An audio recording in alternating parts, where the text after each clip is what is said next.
And welcome, ladies and gentlemen, back to the Valley of the Judged. I am your one and only gaming monk, better known as Mildra, and with me I have two of my good brothers here in the temple. We have, making his debut in the Valley, the founder and creator of the Doku Challenge, and the man who is always late and fig, and I'm probably going to be calling to make fun of him during the football season whenever the Redskins lose. Good brother Doku. How's it going? And the man losing arguments with himself. Good brother Hydra. Alright, properly this time, fuck you Carla, and fuck you the loser who thought you can fix her. When in doubt, blame Carla. Yep. So, yeah, we're covering that today. So, if the stream ends up being scuffed, it's Carla's fault. Although, I am perfectly willing to blame Woodchuck as well, even though he's, dead. May he rest on piles of, well, I would say treasure, but he never actually really quite got any, did he? No. He had a perfect opportunity to rid the world of the Grey Witch and botched it. In spectacular fashion, I might add. Mm-hmm. But yes, we are returning to the Accursed Island to cover the Record of Lodoss War Companion. Now, this is also the reason why I set this up as a emergency Valley of the Judge, because originally when I was doing the schedule a few days ago, I wasn't planning on doing Valley of the Judge tonight or today.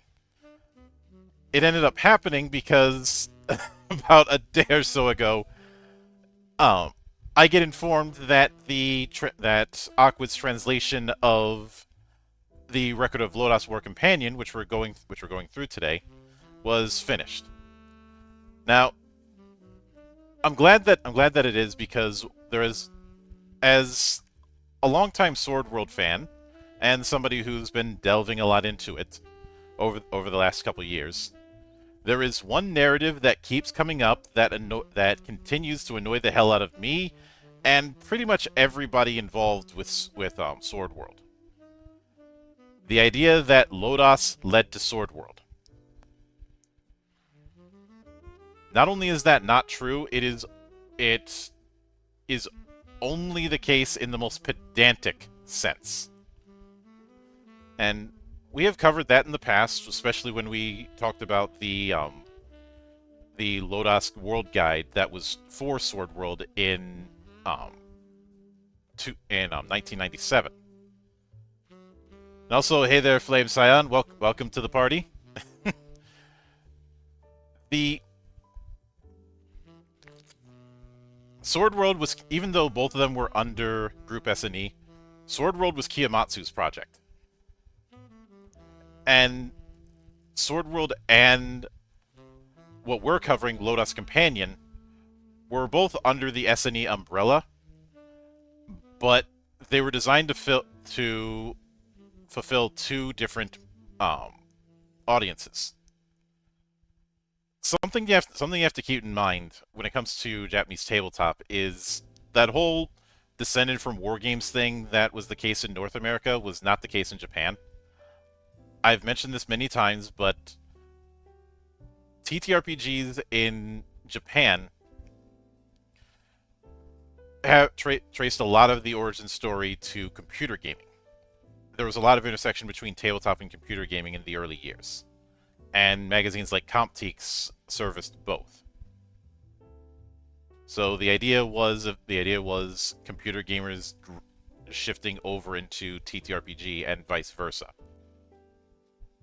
which ends up completely destroying the narrative of certain grognards I've had to deal with over the years. Good. No sympathy for them.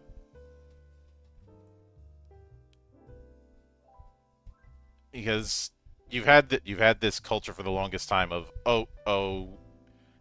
TTRPGs and video games should be completely separate and divorced from one another because drawing from video games is haram or some shit. It really isn't. And in studying the Japanese tabletop space, you see more and more that that wasn't the case. In fact, the War Game Association was was an obstacle that had to be overcome when it came to bringing TTRPGs to Japan.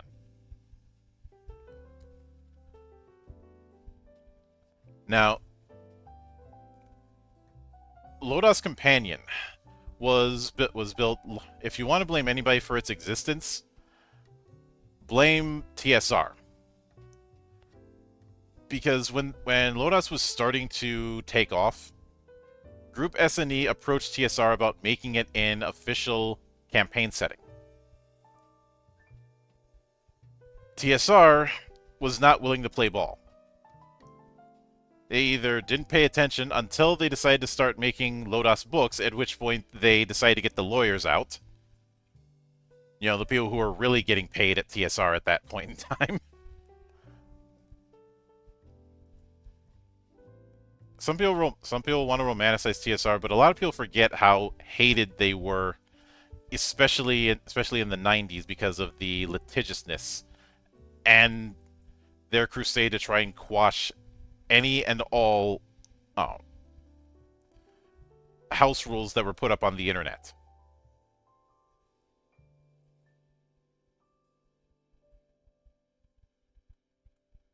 And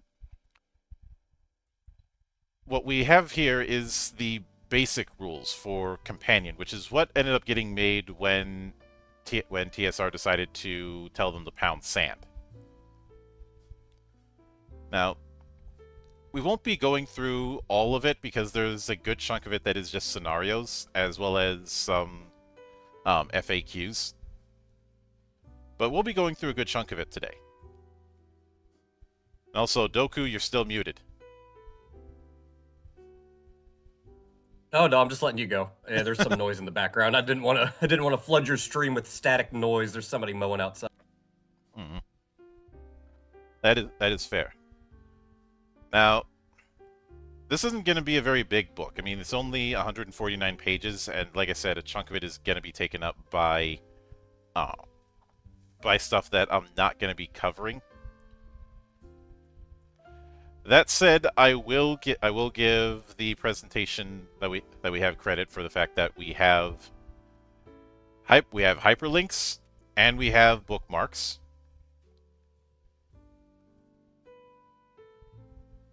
But aside from the gallery, which I can't show because of some toplessness, we open up with the mythology of Lodoss. And a lot of this we did cover a few months back when we talked about the Lodoss World Guide. But you know, we have the creation of Lodoss Island, the whole thing with the Dragon Lords, Marfa and Cardis,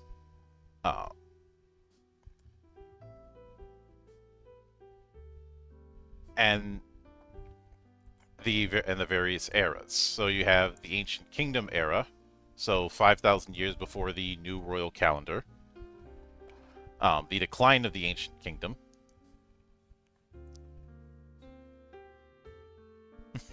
Toplessness in my Christian, which it's the this book's receipt.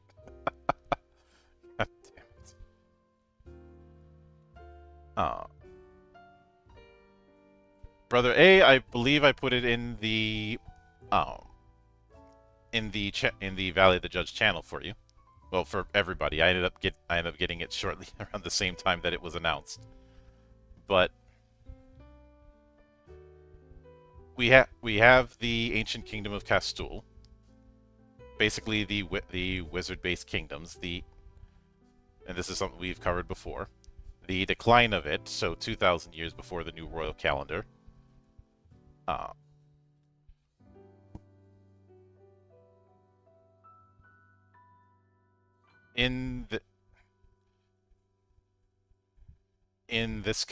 Which had the tensions between the things like fairies and giants, but also the humans who did not have magical abilities. Then the conquest of Lodoss Island, so 1,000 years before the new royal calendar. Uh, and this is where you get the uprising that led to the end of the ancient kingdom.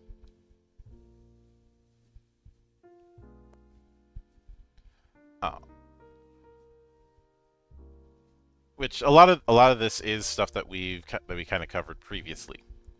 Then for the last 500 years, there's been the New Kingdom era.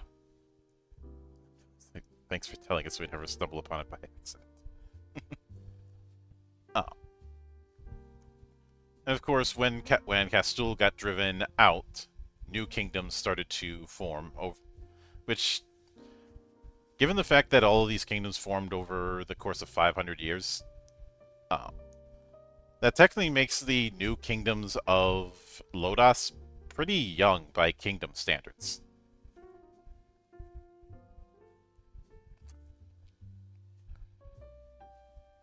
But these ones we've covered previously: Alanya, Cannon, Raiden, Valis, Moss, Flame.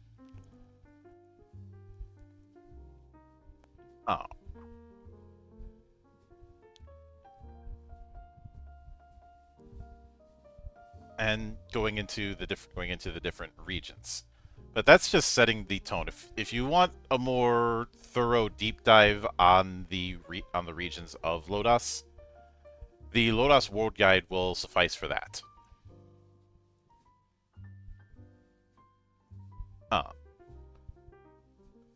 Although there is a bit of benefit of time issue, since Companion predates that. Like I said, Lodoss World Guide came out in '97, and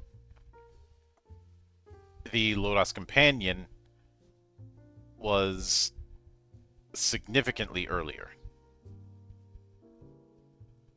I have to double check the date.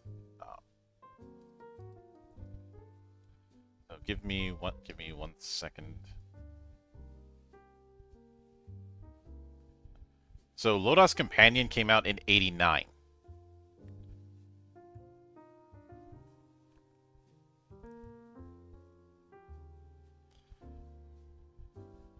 Which does mean it was about a year. I think a year after Sword World. I think Sword World came out in '88. Actually, no. Let me double check that.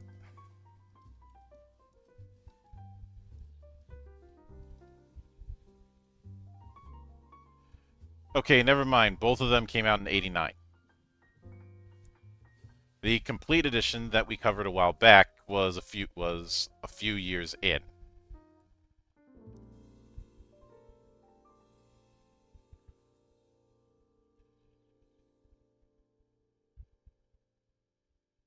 But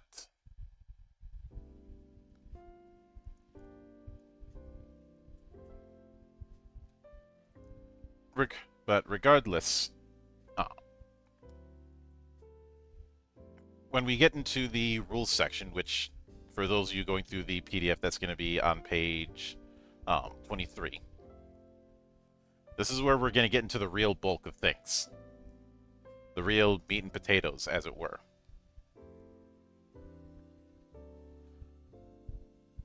But when I said that Lodoss and Sword World were built to serve different audiences, this is where that's really going to come in, because this is based on the PC version of Record of Lodoss War, especially games like The Grey Witch.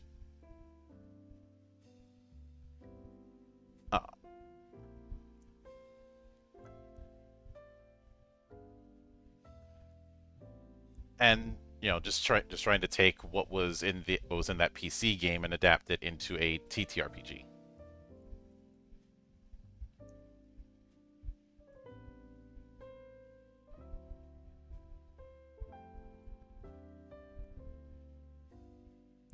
Also, Doku, are they still mowing? I think they actually might have stopped. It's been about a minute or so since I last heard it. Yeah. So page 23, just to make sure you're still still keeping up. Yep, I'm staring at character creation, development, dice explanation. So yep. Yeah, we're all on the same page. So Um, I know the dice explanation might be redundant, but keep in mind the time frame and the fact that non D6 die were a bit trickier to get a hold of. Remember, this is still late 80s.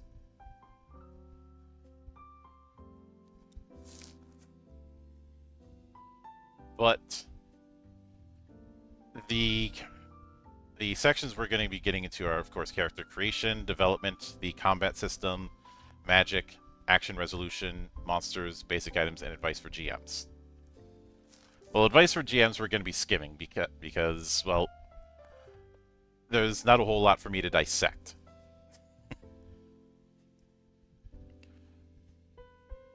But I'm sorry, I have to laugh at one thing, just under human. In other words, you, parents, sorry if I'm wrong. Well, in this case, they are wrong. I'm not human. Yep. But the races allowed are human, elf, and half-elf.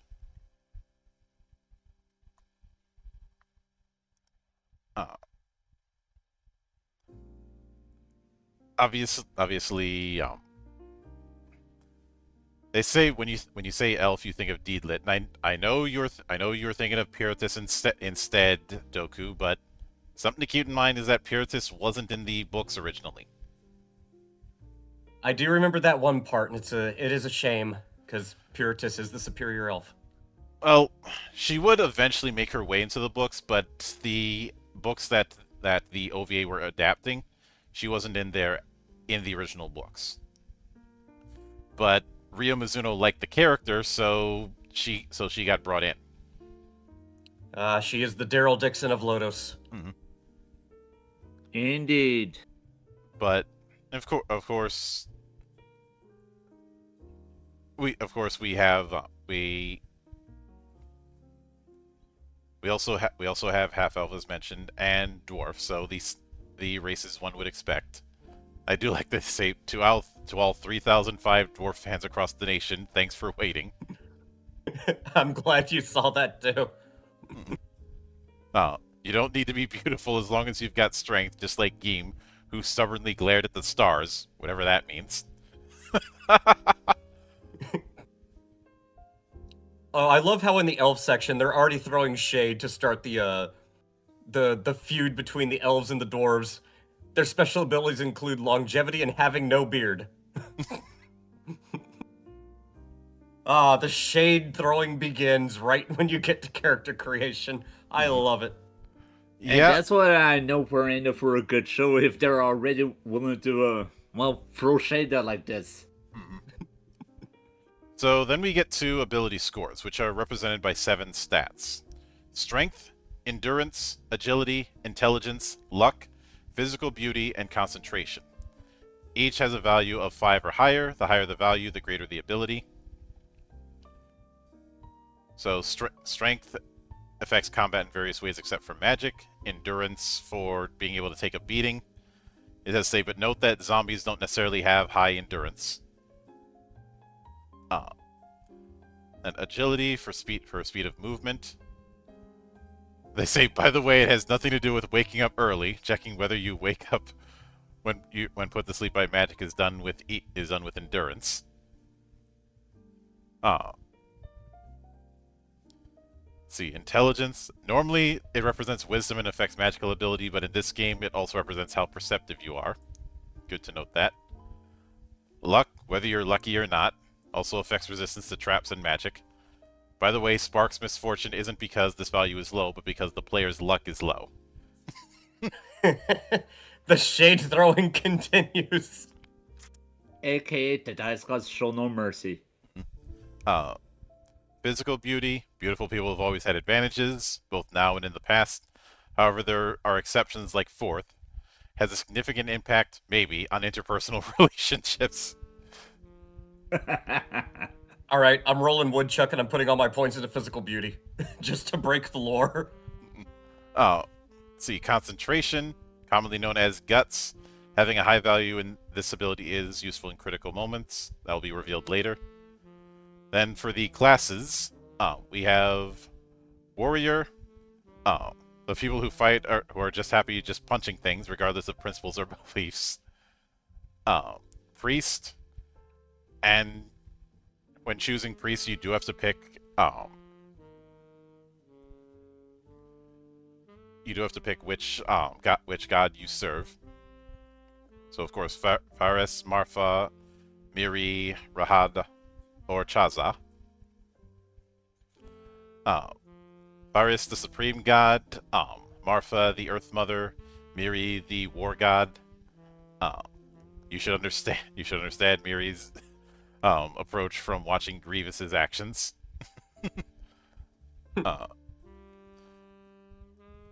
Rahad, the god of knowledge, basically the deity of learning. I don't know if there were entrance exams back then. Probably not. But if there were, this god would have made a fortune. Chaza, speaking of making a fortune, that would be Chaza, the god of wealth. Are you making money is the greeting and is worshipped by merchants in general? Question mark. We don't even need to make jokes consider they're doing it all by themselves. Marfa, as I mentioned before, the Earth Mother who presides over healing, is served by Nis, the Old One, and others. Slane's wife, Layla, is also one. By the way, I wonder how Slane managed to win over Layla. I find it quite mysterious. You know they had a damn good time writing this. Also, with Faris, they note, but chief deities in mythologies are usually not very nice guys. Accurate. Accurate. Indeed. And then along came Zeus.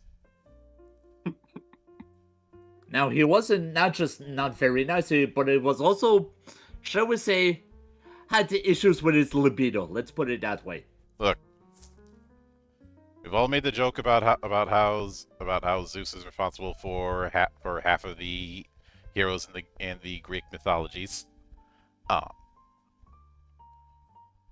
then we have the scout class, a suitable class for connoisseurs. Well, they're thieves, but saying that takes the romance out of it. Think of scouts as the Robin Hood types among thieves. So, not woodchuck. Yet.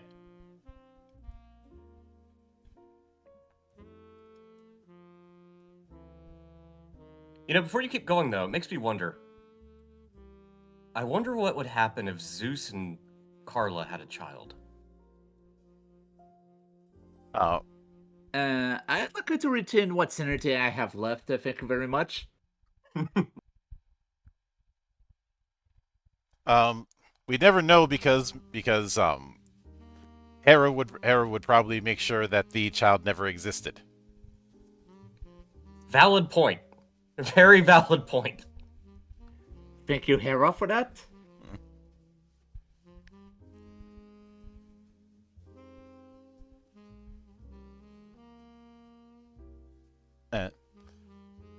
It's just a part of me wants to make a story where Zeus was actually a loyal husband. It's just that everyone else kept screwing around, and instead of admitting their own fault, they blamed him, and it got to the point where we just believed he's some sleazebag. That sounds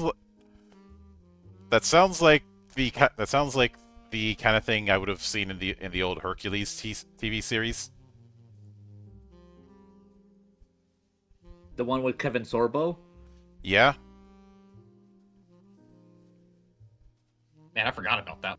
Where, I mean, Zeus was an asshole to a point, but not completely. And the obviously the biggest villain in that was still Hera. Yeah, where they turned Hercules into a legally distinct Superman. Oh. I would say that they turned Hercules into a legally distinct John Carter. You know, the character that Superman was cribbing from. Fair. I cannot dispute that.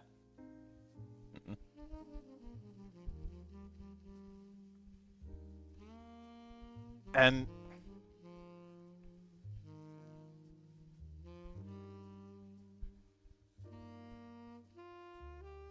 let me.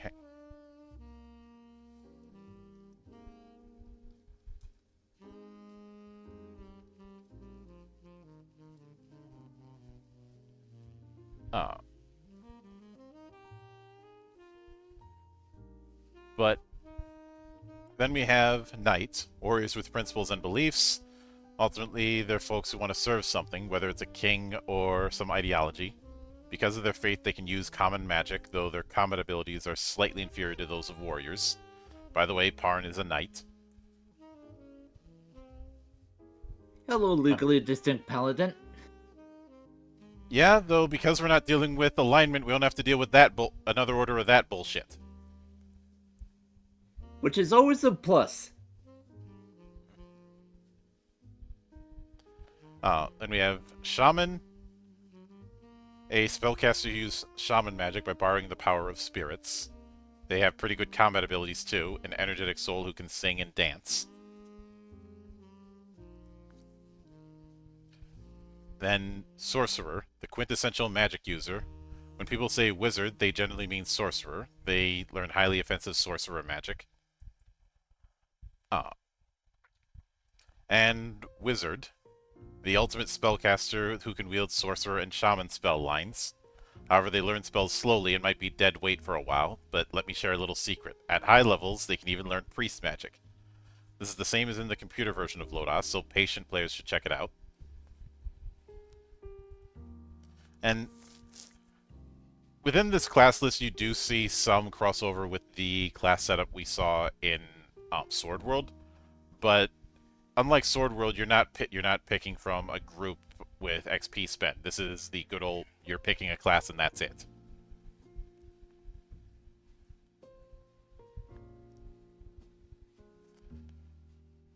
Though we do still have the dividing line between shamanism and sorcery. It's just not referred to as rune magic. Although Sword World 1.0 also had common runes. Which, for those who didn't see that, common runes are the equivalent of minor cantrips. They're not big, flashy effects. That's gonna be for the dedicated sorcerers and shamans.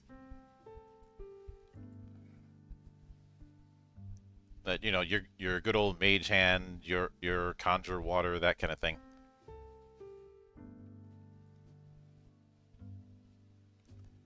But and of course the whole caster being dead weight for a while, but then being uber powerful late game. That is definitely a motif of early role playing games, and if I'm being honest, it's not a motif that I necessarily miss. It's one of those things that I think works better in video games where you're not dealing with other people when you have that dead weight character to an extent.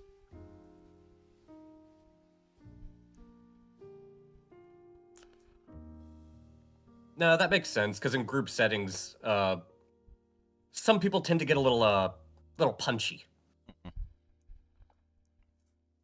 Indeed. Well, one of my punishments when somebody did something stupid was that they had to plank for 30 seconds. Of course you would. You know, if they collapse, I'm like, nope, do it again. That wasn't 30. That was only 22 seconds.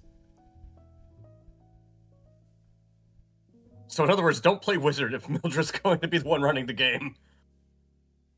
No, don't do something stupid like get caught cheating. Oh well, okay, I get what you're saying. Yeah, that's different. Which I know some of you might say that that's an extreme punishment. Yes, it is. That's the point. Because when everybody else has seen how far I'm willing to go with it, they're not willing to try the same risk.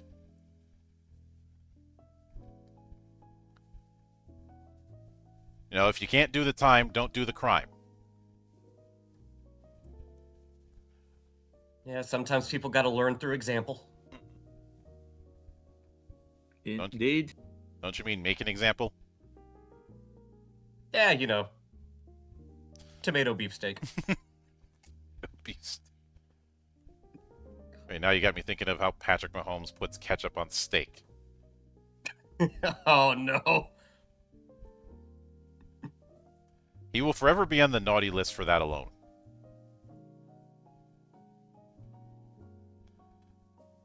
Yeah, that's... Well, you know me, I used to live in Texas. I have strong opinions about what does and does not go on steak. Mm-mm. And ketchup is not one of them. But I'm Canadian, and even I'm not crazy enough to do that. But then we have LP and MP. LP is life points, what a lot of people know as hit points. So self-explanatory there. Though it should be noted, MP knockouts are a thing here. If your MP reaches 0, you lose consciousness.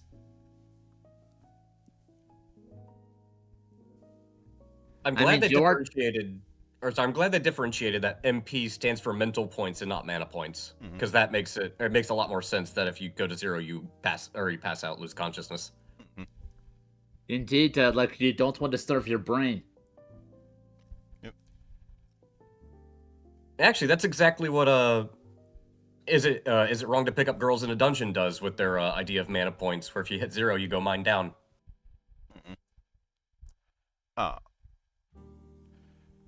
But obviously with rest, you get 10% of your maximum value per hour, fractions rounded down.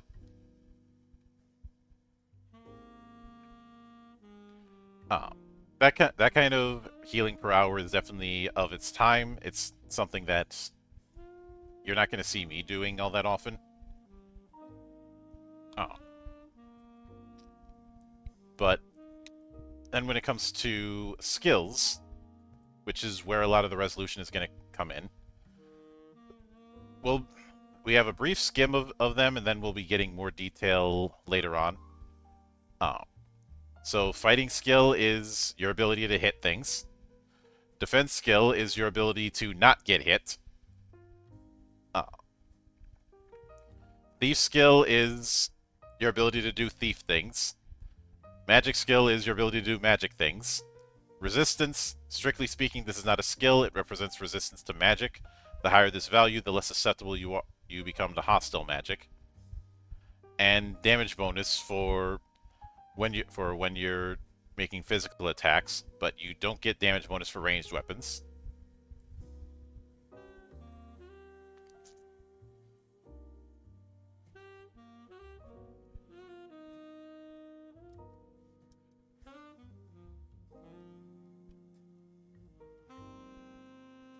And then we have a bit of a thing on filling in the character sheet proper. First off, deciding on race. And obviously, if you're starting out, you're starting at level 1. The level cap for the core book is 7. There was a expansion book that went into higher levels, much like the first 2 books with Sword World, but right now we don't have that properly translated. That may change in the future. If it does, I won't be making a follow-up because I wouldn't see enough of a reason to. There was a text translation that I think had some elements of it, as well as some of the spell lists that are GM exclusive. But unless it is doing some major thing, I don't think I'm going to be doing a follow-up if we get a hold of that. Because you're dealing with the fact that you need somebody to have the physical book and be willing to scan it, and then that gets translated. So, That may take a while. Look, I'm happy with what we can get. I'm not in a position to be picky. Well, between this and Chaosland, we've been in good when it comes to Sword World. Yeah, and we'll be eating even more good come May, because that's when we're starting the 2.0 run. But you begin with GP equal to 10 times the sum of your intelligence, luck, and physical beauty. So then you determine the stat values. This is done as a dice roll. You roll 3d6, add the race modifier to the result, except for concentration, which is 3d6 plus 30.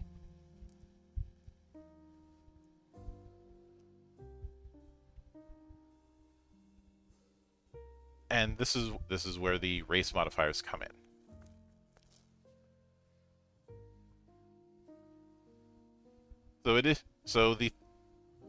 Some of you who've played the most litigious role-playing game may be familiar with the whole 3d6 drop the lowest. This is a case of just straight 3d6. So it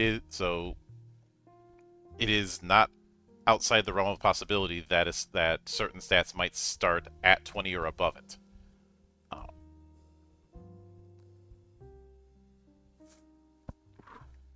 Yes.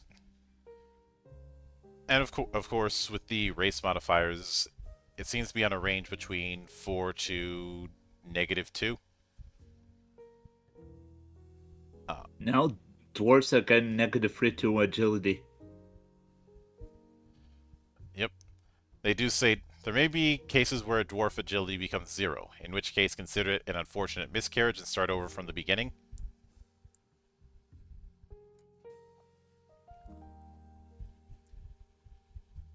Which, yeah. Then, after that, you determine LP and MP. So, LP is based on endurance plus a dice roll. The die that you roll depends on the class. This is going to range from D10 to D4. And MP is on a similar thing, but using intellect, which is going to be, again, a range between D4 and D10.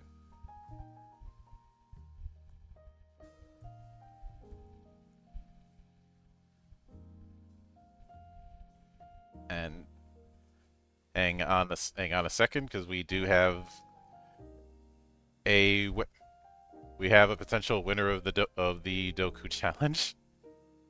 Oh boy.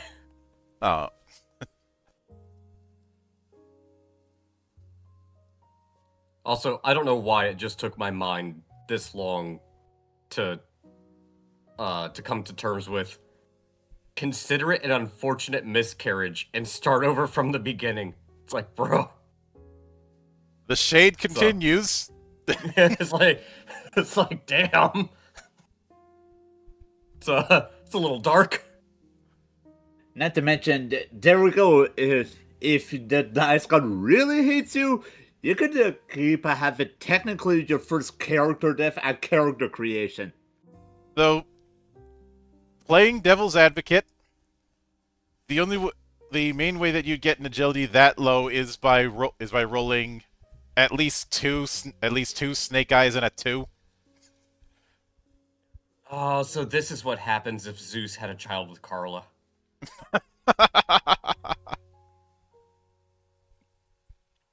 Yep. I'm not wrong. No, you're not. Oh. But obviously, you know, with because of the setup, Knight is actually a pretty decent jack of all trades. The closest thing to the Gish, since it has D8 for both. And Aid asks, if I die in character creation, do I get a stupid T-shirt? If you're at my Well, table, I would give you the T-shirt, but the T-shirt is 2 sizes too small. You know, much like the Grinch's heart at the start of that story. oh, the child's name was Hera, and she had a glorious beard.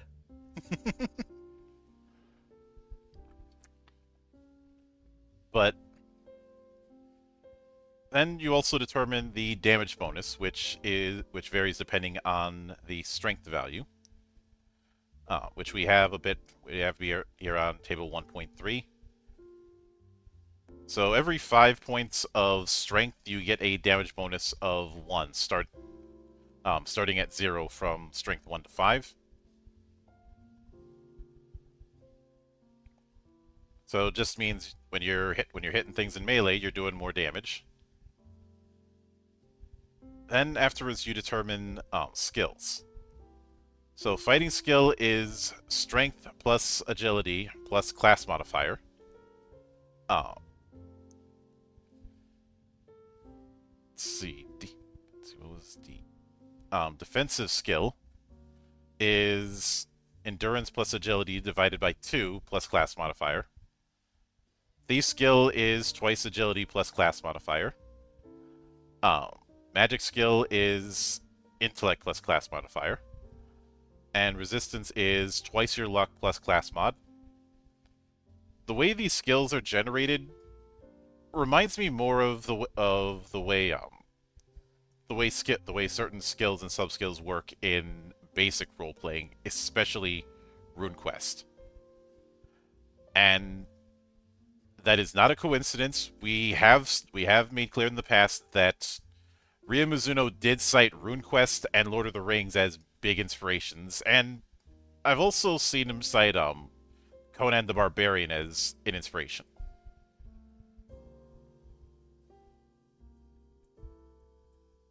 Oh, that makes sense. Yeah. Which is why I've stated that by the time we get to the novel version of Lodoss, the D&D DNA isn't all that as strong as people think it is. Like, maybe I'm alone in this, but I cannot think of much in Lodoss that would be similar to, say, Greyhawk. You know, I've never actually thought of it, but now that you bring it up,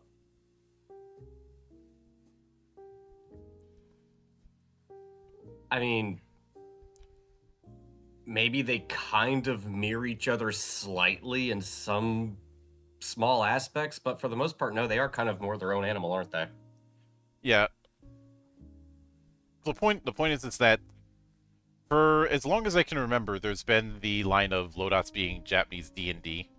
And yes, there is the whole thing with the replays, but the thing about those replays is the choice to use basic D&D for replays was one that was a higher up decision, and specifically to use basic D&D because that was the main one that was available in Japan at the time.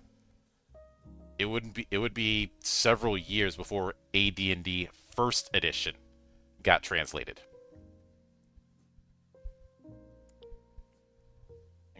And keep in mind, we're talking mid '80s. So here in North America, AD&D Second Edition has already long been out. Because AD&D First was, I think, '79. And by the time I don't remember off the top of my head. By the time we get to the mid '80s, AD&D Second has taken over, which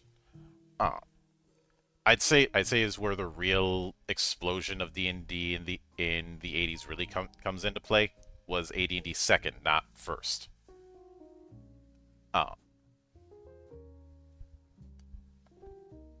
Though that might be the wannabe historian in me talking. Oh, so AD&D First Edition was in 1977. Okay, so I was off by a couple years. Which means that there was a 2-year turnaround between the two. Not 2 years, 4 years. D&D debuted in '74. And I want to say '85 was when AD&D second debuted. But the point is that the latter editions of D&D wouldn't. I think AD&D second didn't reach Japanese store shelves until late 80s, early 90s. I can't remember the exact year. But it did. But I just know it didn't last long because then a few years later, TSR goes belly up. Gee, I wonder why that happened. Mm-hmm. Yeah, but on table 1.4, we have the different skill modifiers for each class, and how much they're adding to those particular skills. So, for example, if you picked warrior, your fighting skill would be your strength score plus your agility score plus 30. Now, those who are looking at this from a D&D perspective might say that these numbers are a bit high, but let me bury the lead a little bit. This is using a D100 approach.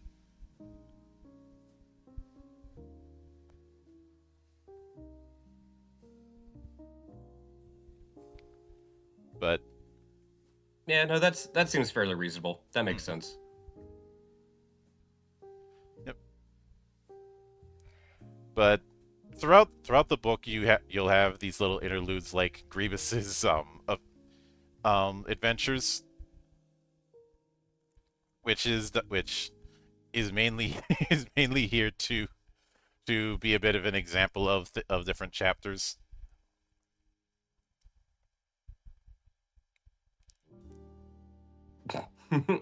I could see it somewhere in the second paragraph. How average, just like a human. One does not fight with ability scores alone. Sean Bean has ruined the whole one does not for me. I know. You just see that and you immediately the meme comes to mind.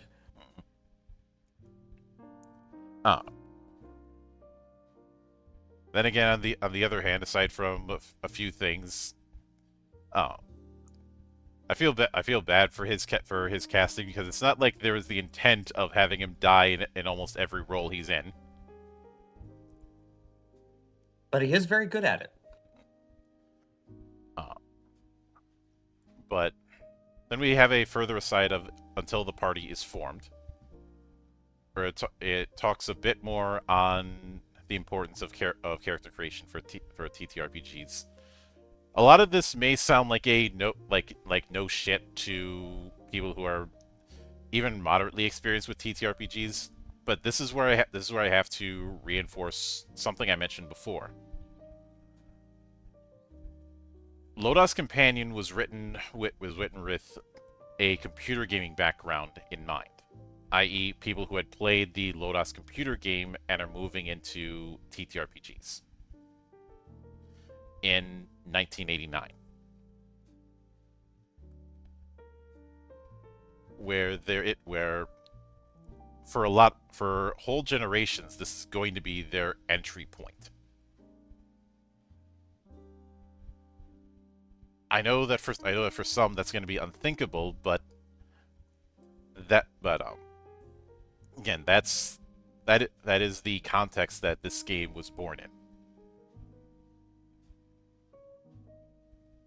And I know I said it before, but that's why it's always funny to me when I see grogs or gatekeepers talk up a storm about how wrong it is to, or how people who are coming in from video games don't know how to roleplay right.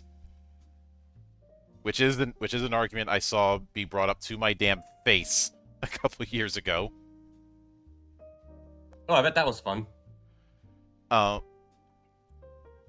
Well, then I found out the guy who was making the argument was a complete loon, and I felt validated, because he was one of the guys who really seemed to want to take a swing at me. I don't know why you want to do that. One of those, huh? And he didn't care for the fact that I had said, you're conflating role-playing with method acting, and method actors are not only rare unicorns, but because of incidents that have happened with method actors over the last 20 years, a lot of acting schools try and dissuade people from that style. Yeah, I can think of a few reasons why that would be the case. Mm-mm. Or more than just a few. Yeah, but they also one thing that I find kind of amusing is that they bring in this kind of thing they bring up a connection between RPGs and team sports, saying just as in baseball, you can't win if everyone's a pitcher. A party of all wizards won't survive. Challenge accepted. Uh, Well, maybe except in Legends editions, you probably can create a whole party of black mages and a whole bunch of other classes, but that's a different topic. a different topic, and black mage is just one part of the equation in that instance. But For the first 10 sessions, we shall pick herbs. mhm. And they do bring up the different positions in American football, which is an analogy I've been using for years. Been using analogies of football, or the greatest sport in the world, hockey. Seconded. Second, definitely. I know some people, especially our European friends, might say, "Wait, wouldn't you say football is the beautiful game?" And I'm like, "Yep, still not the greatest sport. That's still hockey." Also seconded. Mm-hmm. I mean, like, let's be frank, the Olympics do have hockey tournaments, but not football. But the point is that it is important. While the temptation is there to have a bunch of warriors or the like, imagine how bad of a team you'd have if you had a team of nothing but running backs. Well, it would be entertaining. It would Maybe be as a one shot, but in a long campaign, you're gonna need someone to go ahead and patch you up at the bare minimum. Yeah. Now, with more low fantasy games, you could get away with that with the whole everybody's a mercenary kind of thing. But even in that kind of thing, somebody's got to be the field medic. I would like to buy all of your potions. Mm-mm. Though they also bring up the people who are fixated on certain kinds of characters. Saying, quote, I'm talking about people who, for example, love muscular warriors like Conan and create pure combat characters with no connection to magic, no matter what game they're playing. Or maybe they just don't want to read the magic rules.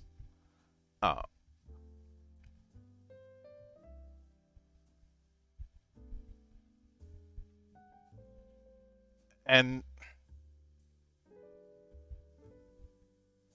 it's more that while you can do that kind of one-trick poniness, which apparently in Group S&E they call those players eternal champions, not to be confused with Elric, it just means eternal warrior.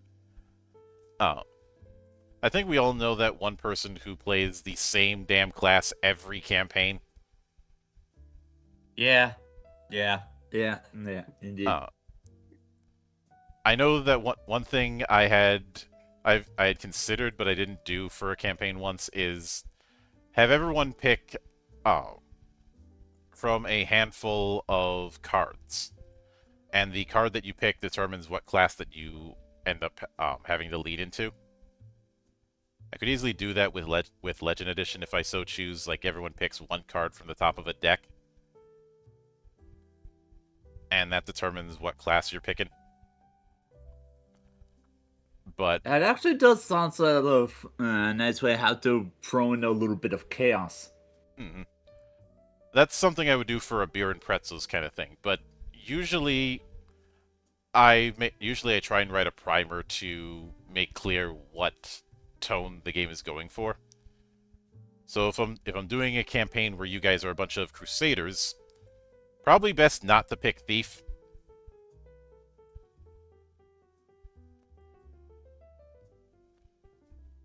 I would like to cast Plead the Fifth. Oh, The fifth doesn't exist here. Oh, But- well. Bend me over and call me Woodchuck. mm-mm. Then we have character growth. This is how advancement is going to work. So we are doing XP advancement.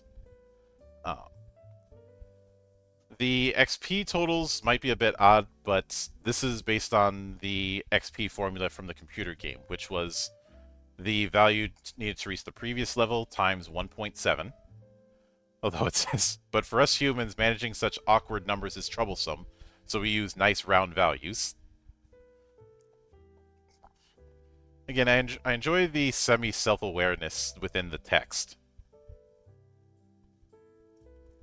You know, But- as a guy who actually adored math back in elementary, high school, and everything, it just bums me out that the math is that bloody hated.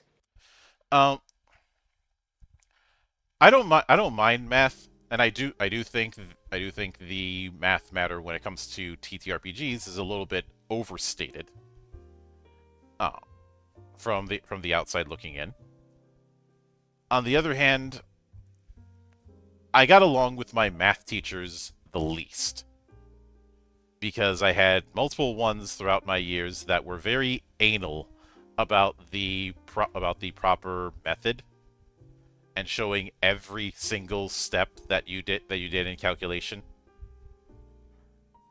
even if I'm using a graphing calculator in the process.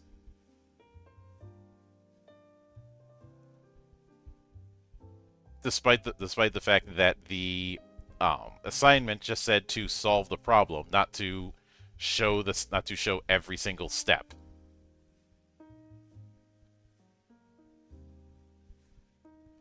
Cut out the middleman and just go straight to the end. And when I say I didn't get along with them, I'm talking there were multiple times where we get in shouting matches with each other. Shouting matches where we're about a few inches away from each other.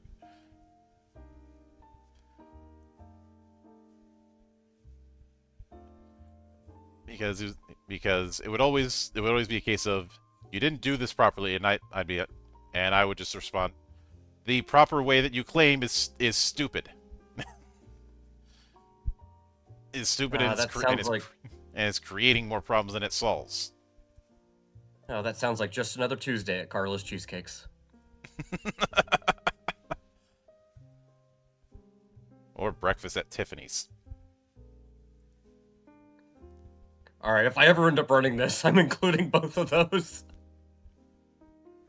I have on numerous occasions had a tavern run by a woman named Tiffany. Oh, of course you would. Sometimes if I'm running in a game in November, a tavern by someone named Alice, to reference the annual tradition of listening to the song Alice's Restaurant. I would like an order of hash browns and pancakes, please. And bring in some extra bacon while you're at it. Yeah. For context, Alice's Restaurant is this really old and really long song that ends up getting played on radios where I used to live every Thanksgiving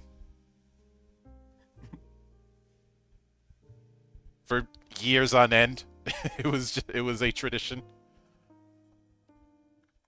I'm pretty sure there's a bar over here that still does that. I'd have to check, but most of the bars don't want me messing with the karaoke, not the karaoke machine, with the jukebox. I can only imagine what you did. I put $10 on closing time.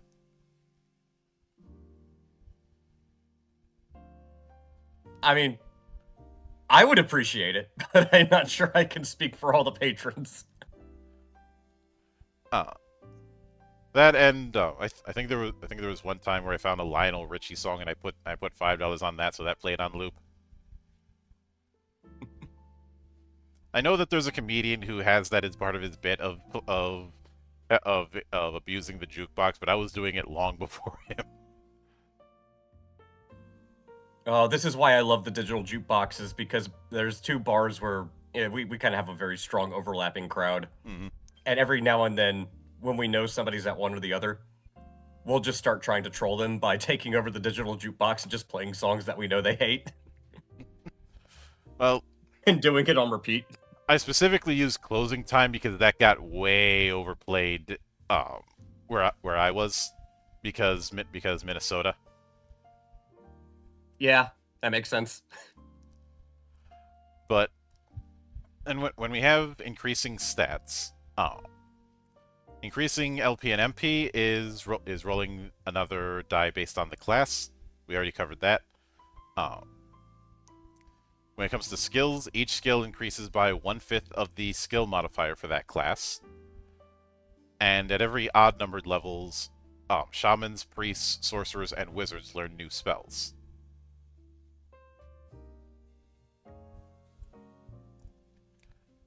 But they don't learn specific spells, they learn new spell levels. Which, if you've looked at Sword World, this is going to be a familiar thing. Since the approach in that was every time you would level up one of the casting classes, you would get that level equivalent spell list. And I will make clear here, we're not dealing with spell slots, and since we're dealing with MP, we're not dealing with that Vancian bullshit.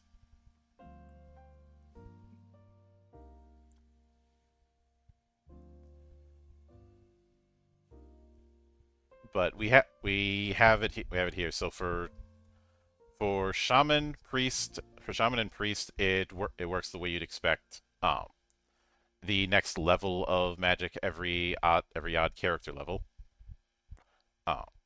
Incidentally, this is why I used rank to refer to spells, because it always bugged the hell out of me, cross wiring character level with spell level. I know why it kept being done. It just there were a few unfortunate incidents with it. But sorcerer gets both sorcerer magic and common magic.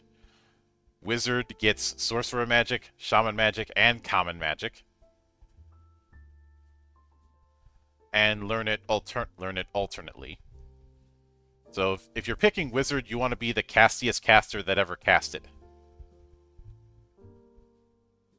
Cast Tidy Flame. Yeah. It's kind of odd that shamans don't get common magic.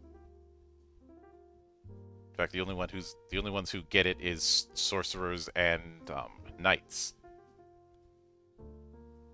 Huh, now I understand why Deedlit's luck level was so low.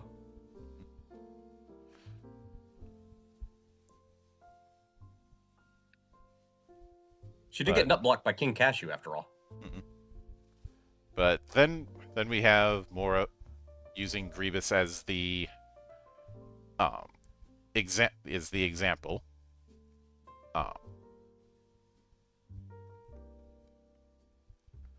Although when it comes to the whole leveling up by dice, that is something that even when I was running D&D, I would always just maximize those dice so that people didn't deal with the deflating moment of rolling a 1. Yeah, that's definitely one of my preferred house rules as well. Mm-mm. But then we get to the combat system, which it is interesting that one round is 30 seconds instead of the usual 6 or 8 seconds.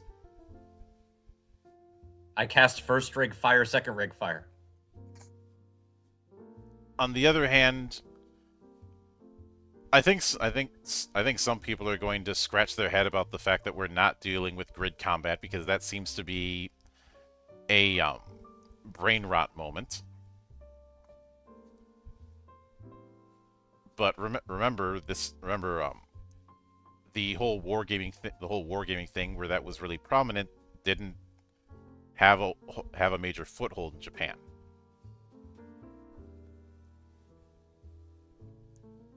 But a round has the initiative, first side acts, then second side acts, then record any changes and repeat the process. So initiative, each monster has an initiative value from 1 to 10. The GM or player rolls a d10. If the result is equal to or higher than the monster's initiative value, the character side goes first.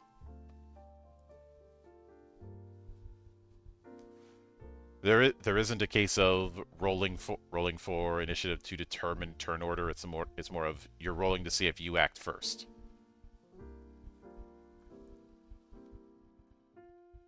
Roll for zoomies.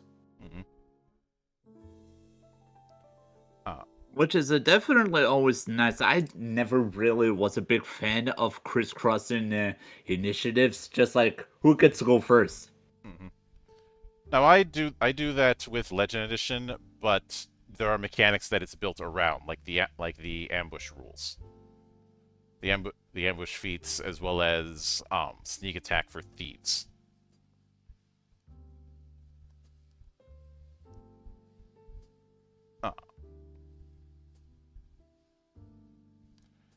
But the particular actions that are available are first off, we do have movement, which you have running at full speed and walking carefully. While running, you can move 100 plus agility meters per round. For combat movement, the maximum is 40 meters. For monsters, it is indicated as human level or human times multiplier. Assume human level agility is 10.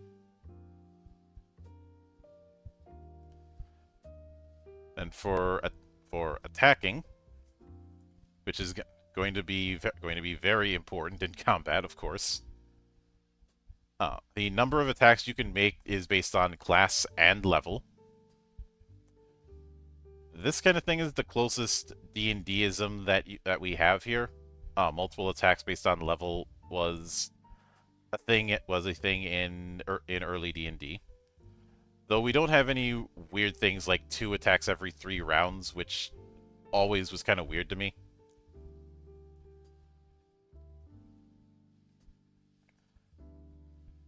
Although, I do like that they note, even when you can attack multiple times, you can only attack 1 target per round.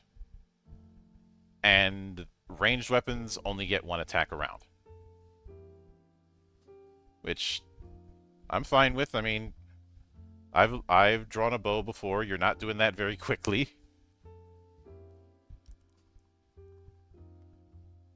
But when making an attack, you have to determine whether it hit. The hit rate is your fighting skill minus the opponent's defensive skill in percentage, represented by rolling D100. If that roll is equal to or less than the hit rate, you hit.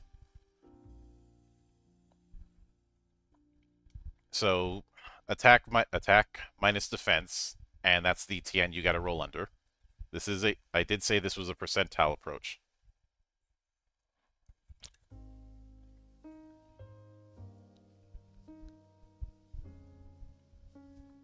And when it comes to determining damage after you hit, that is based on the weapon of choice. You'd roll that and added the attacker's damage bonus. Of course, armor can still reduce that. So we have armor as damage reduction and not have the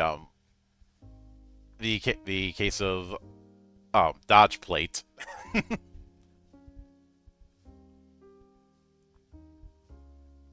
Kind of funny that we have this in 1989 and it took the world's most litigious role-playing game decades to get the hint.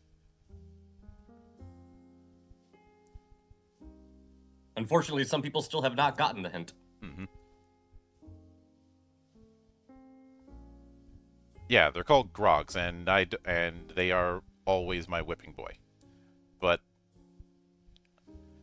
For a critical, it notes if you roll at 1/10 or less of the hit rate, then it becomes a critical.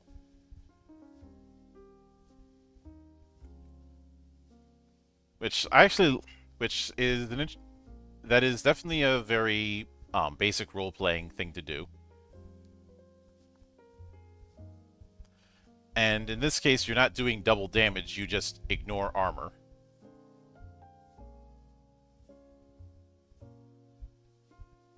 But if the hit rate is less than 10%, you only get a critical hit if you roll a 1 on a D100. So, best of luck.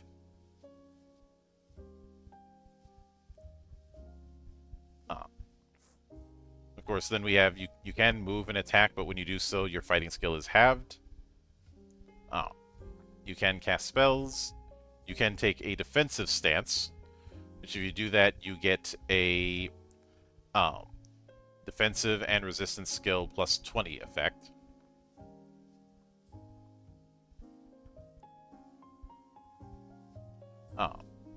When you are attacked by a monster, you can declare you're taking the defensive stance for the round, but once your action comes along, you still have to maintain it.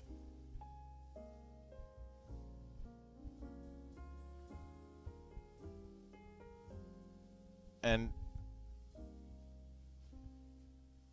I think the only thing that I'm a bit iffy on is the whole you can only attack one target per round.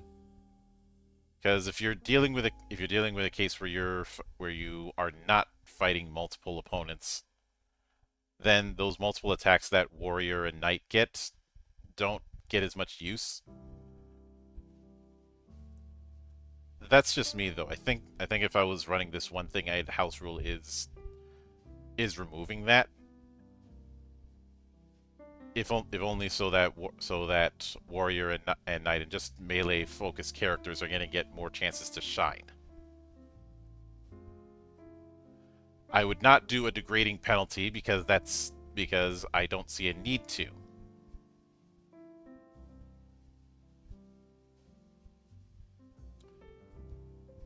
Another thing that kind of stands out to me is if you have high agility, then you should at least have the ability to target more than one target.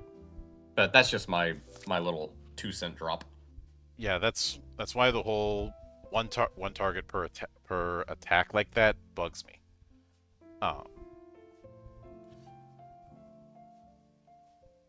And then we have a bit more on Grievous, and then we get to magic, and of course they have to use her as part of the art for magic.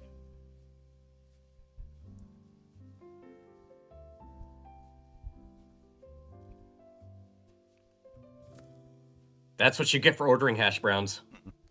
And when it comes to Grievous's, I like the whole... It took 10 rounds, but once we defeated about half of them, the enemy fled. I took down 4 with this halberd. Garrick got 5, so I won. I won't bother asking about Spark's results. Damn, man, what did Spark do to you? Spark is catching a lot of shade. Yeah, it's like... I realize Spark is in the worst of both worlds as a half-elf, but damn. That luck stat's not doing a whole lot for Spark right now. Nope. So, anyways, magic. I do like that they say what could be called the heart of fantasy RPGs. Even you warriors don't think magic has nothing to do with you. After all, whether from allies or enemies, you're the one who's going to be the target of magic. They're not wrong. You know, in hindsight, maybe I should have put a shade counter for this episode. That would have been a good idea, because there is a lot of darts being thrown. Mm-hmm. So, we first go into the concept of magic and the 5 schools of it. Shaman magic, which is the spirit magic. This is what Deedlit uses. It is heavily tied to the elemental fairies.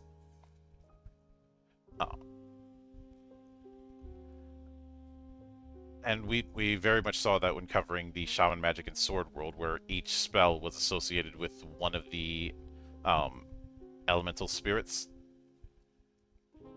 But then sorcerer magic, which is the magic of the ancient kingdom. This is the type of magic that Slain was most proficient in.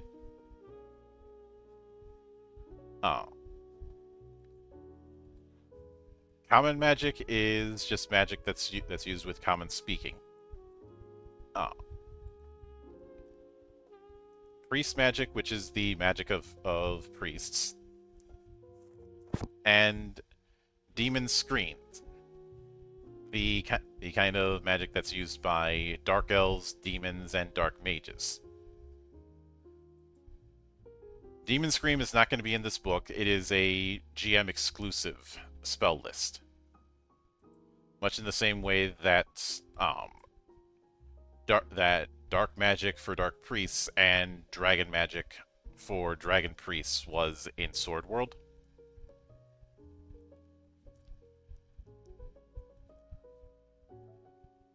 But when it comes to using magic, as mentioned, we're on an MP system. The one that's going to have a bit more weight because running out of MP means you get knocked out just as much as if you ran out of HP.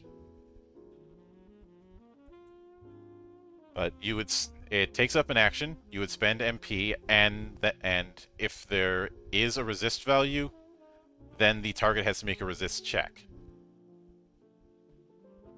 If they'd roll D100, if the target is equal or less than their resist value, then the resist succeeds. So this is your magic saving throw, essentially.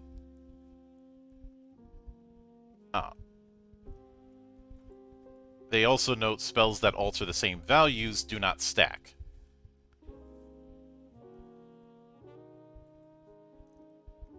With the exception of Fanaticism, Bless, and Battle Song, though the same spell still doesn't stack with itself. Now, the time required to cast magic depends on the length of the spell, but usually is 10 seconds. So basically it is going to take your action. You can only use it once per round because of the concentration.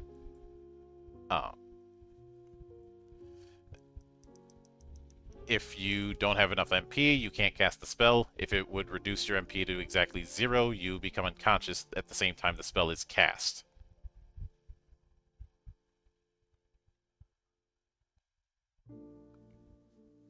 And we do have the old armor and weapon restriction that you need precise movements to use magic. So if you're not using magic, you can wear it.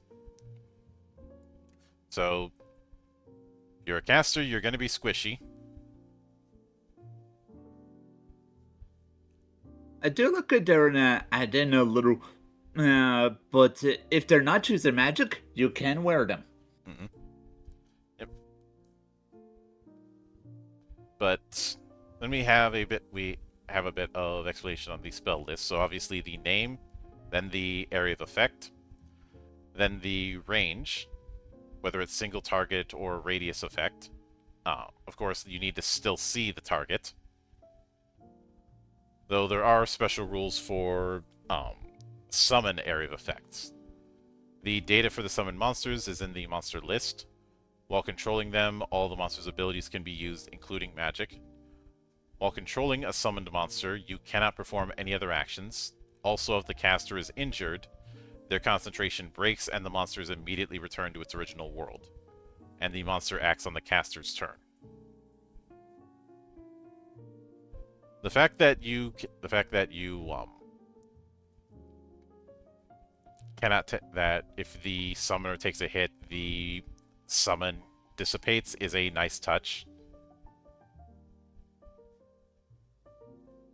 It's certainly a nice balancing act. Mm-hmm. See, then MP cost, self-explanatory. Resist, I already went over that. Duration, also self-explanatory. And then we have the spell list proper, starting with Shaman Magic. And I do like the little charts that we have for each of them. So Firebolt is dealing, just your good old. This isn't a fireball. It is just a single target thing. Your basic fire projectile that pretty much just about any class gets nowadays. Yep. And snare, where you are grabbing the enemy's legs using earth spirits. Doesn't affect flying monsters. Silence. Wind spears refuse to carry words, preventing the enemy from casting spells. Okay, that's actually pretty powerful given silence at just level 1 is you could screw up a lot of mages that way. Will-O-Wisp, which is letting you control a Will-O-Wisp. And keep in mind, each of those spells you're getting just by being a level 1 shaman. But at level 2 you have Shade, where you can summon and control a shade.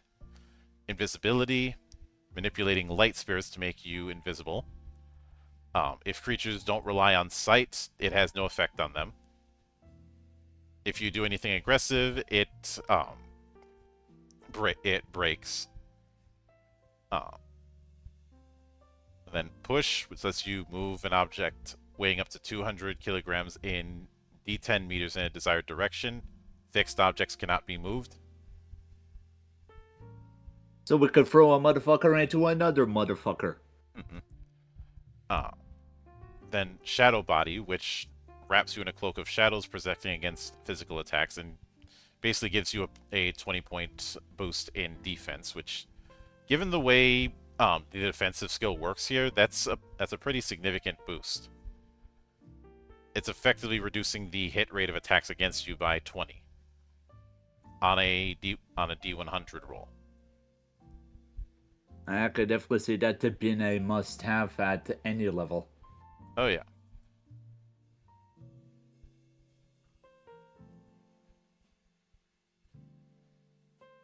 But then at level 3 you can get Flame Body, for those who really want to be Johnny Storm.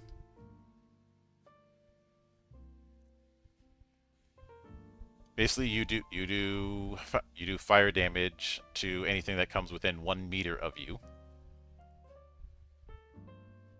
I mean, that's nice and all, but that also means you have to be like within the striking distance of everyone else if you don't kill them first. Remember, the only thing more accurate than enemy fire is friendly fire. Then Air Armor, which gives you plus 20 defense and plus 2 agility. No, not agility, gives you plus 2 armor. And Sleep, which is self-explanatory.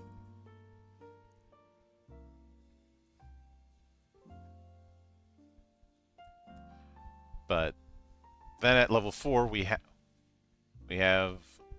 Wait, why is Flame Body there twice? Especially since this isn't Flame Body, it's a Spear of Light. So, This translation? I will blame Carla for that. Then we have Fanaticism, which removes fear and makes the target forget about defense, focusing solely on offense.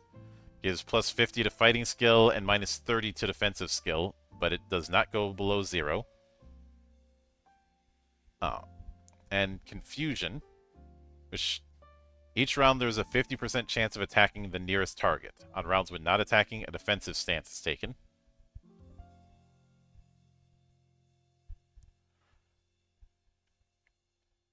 And as an aside, I really like the look of that bit of animated armor there.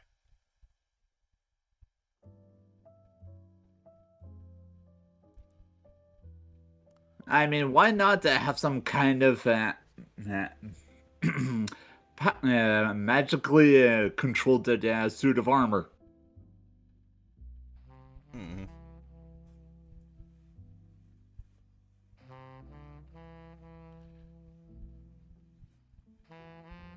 But when it comes to sorcerer magic, we start with Energy Bolt, which which is their answer to Firebolt. Shield, which gives plus 22 defensive skill. Read language, so the universal language approach. Sleep Cloud, which has a range of 3 meters, and anyone who's in it has to make a resistance check or fall asleep. At second level, they get Fire Weapon, so plus 5 damage. See, Vision, where you can project your sight. Can travel 20 meters per round and observe events in an area. It cannot pass through solids or liquid, and touching them dispels the spell. I do like that with these spells that have durations, it's either instant or last 10 rounds with, okay, one exception I see later. We have Levitation, allows vertical movement of 3 meters per round. When it expires, you naturally fall, so it's recommended to descend after ascending for 5 rounds. Incidentally, the fall damage is square of the distance in meters, D2.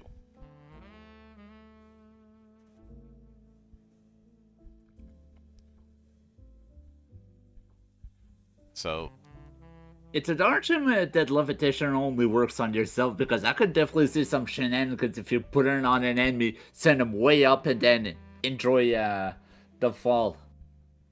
I didn't see anything that says it couldn't be used on enemies. Oh, wait, range caster, never mind. My bad.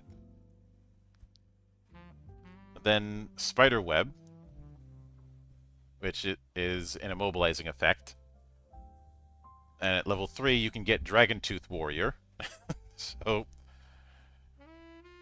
the return of my favorite character in Goblin Slayer, the Lizardman Shaman.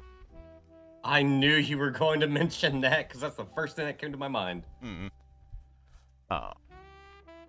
And we have Slow, which halves the movement speed, as well as reduce attack accuracy by 10. And Quick doubles movement speed and also increases fighting skill and thief skill by 10. Then Lightning Bolt,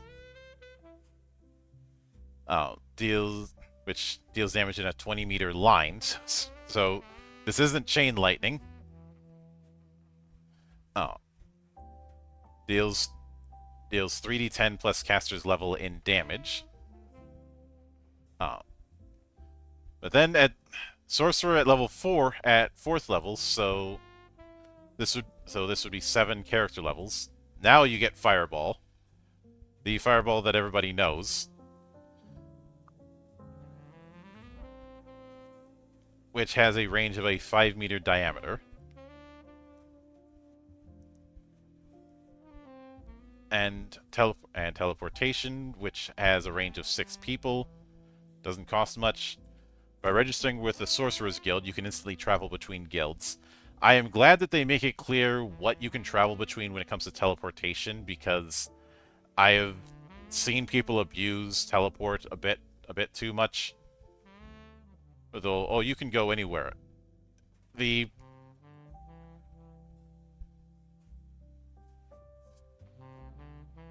problem is that you end up with cases where the travel part of an adventure just gets completely rendered moot.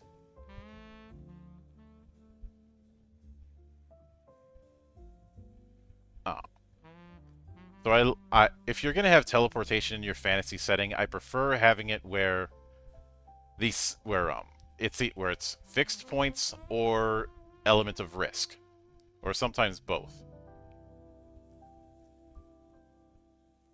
Especially since teleporting is often a high-end spell in a lot of systems that have it.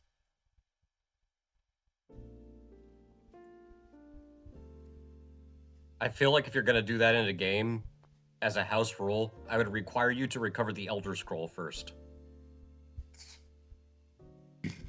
Nice one. But with common magic, I know I made comparison to cantrips, but there's some things that are still pretty useful.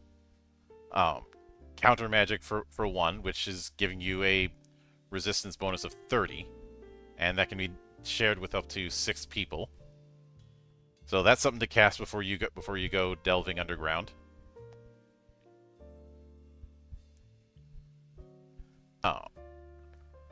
Body protection, which gives an armor value of +3.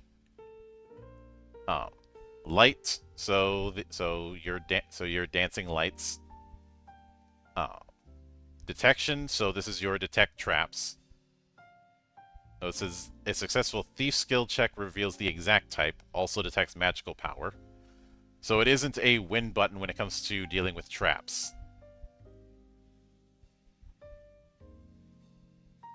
Still, rather useful though. 10-meter diameter is nothing to scoff at. Yeah. I've mentioned before that I'm not a big fan of spells like Knock because it completely undercuts having a thief around. Whereas this, it just indicates if there's a trap or hidden door within that diameter. It doesn't disable the trap or allow you to access the hidden door. That being said, though, Freerim would be super happy when she finds that Grimoire. But level 2 common spells we have Unlock, so opens up any lock. I know that that is the equivalent of Knock, but 5 MP with how HP and MP is generated here, that's a bit higher on the cost end of things.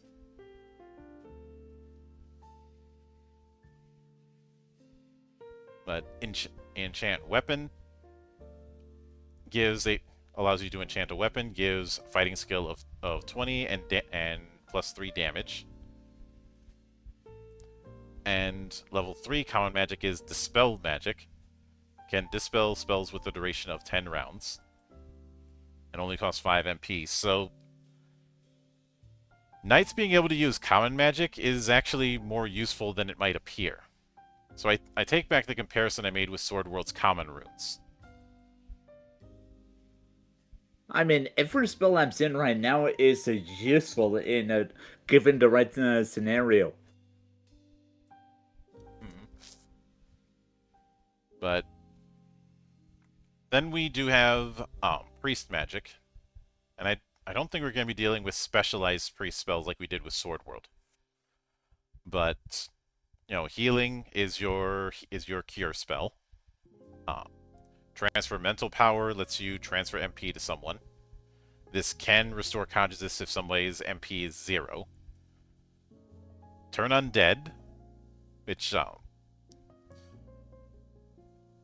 I do like the fact that what is referred to as turn undead isn't having them forcibly retreat, it is destroying undead.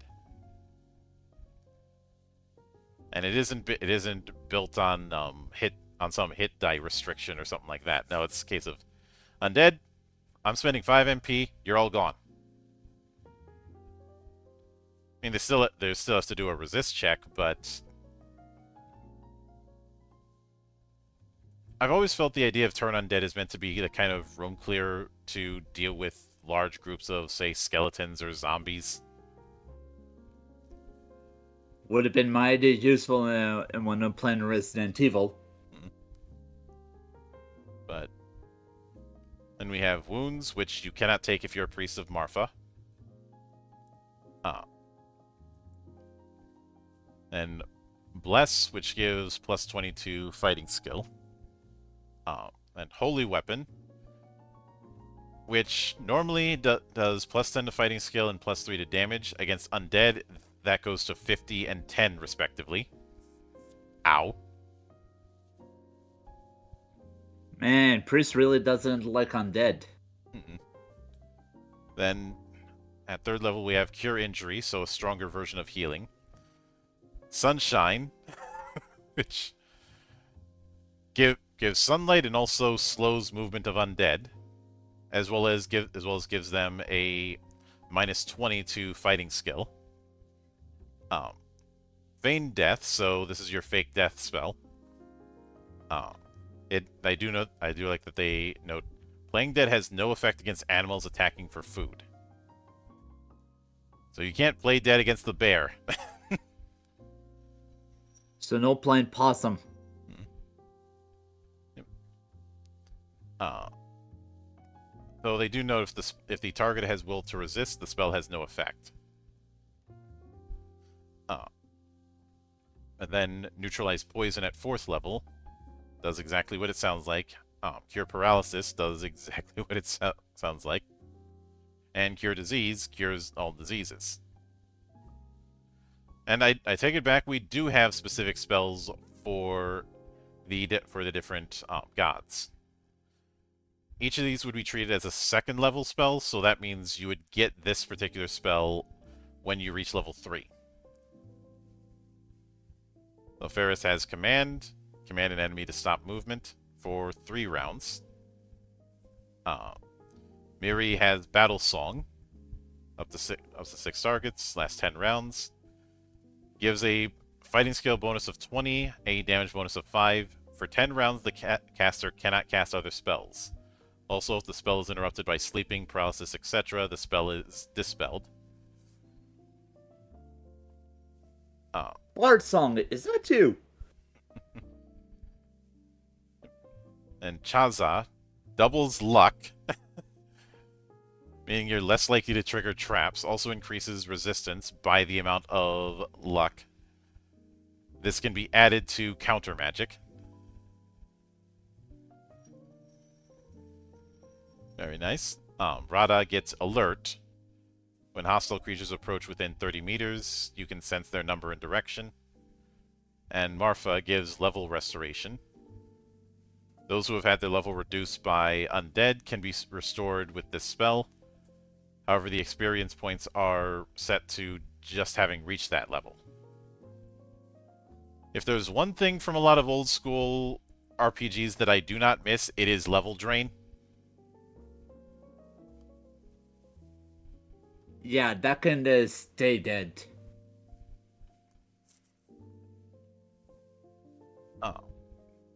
When I was researching early Megaten, I was reminded about why people hate the Loa so much, because they do permanent level drain. And there were plenty of games in Wizardry that had that kind of thing. It's one of those, I'm glad I don't see that as much anymore. But, okay, I take it back. I thought we wouldn't see Demon Scream spells, but we do have them here. So we have Mind Blast, which does damage straight to MP. Disease, which does supernatural diseases. And reduces all ability scores by half. Ouch. Summon Insect. Then Gate, which opens a gate to another realm, summoning and controlling a demon. And I saw that anime. These, I believe these are here for referencing NPCs that might have these kind of effects. Obviously, no player character is going to have demon magic.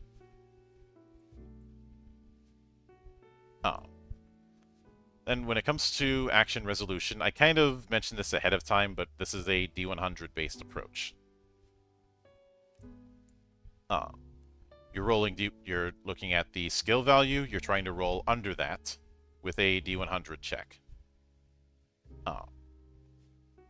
Sometimes circumstance might add or subtract to what you're rolling.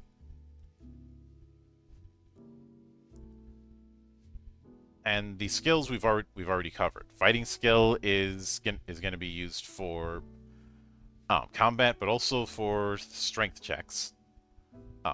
Thief skill is self-explanatory there. Magic skill is used for, well, casting magic, but also if a character has knowledge about a particular matter, as well as things like a sixth sense. Which does mean that there's means of using magic skill outside of just casting. See, defensive skill is your ability to not get hit. Resistance is your ability to not get hit with spells. And concentration, which they only briefly touched on earlier in the book.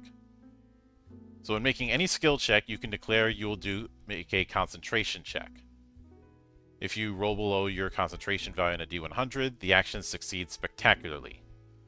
In particular, if successful during an attack roll, it is treated as a critical hit.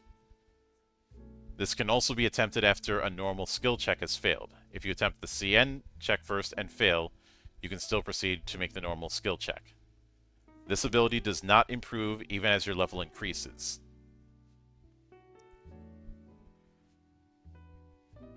That is an interesting way to do this kind of risk.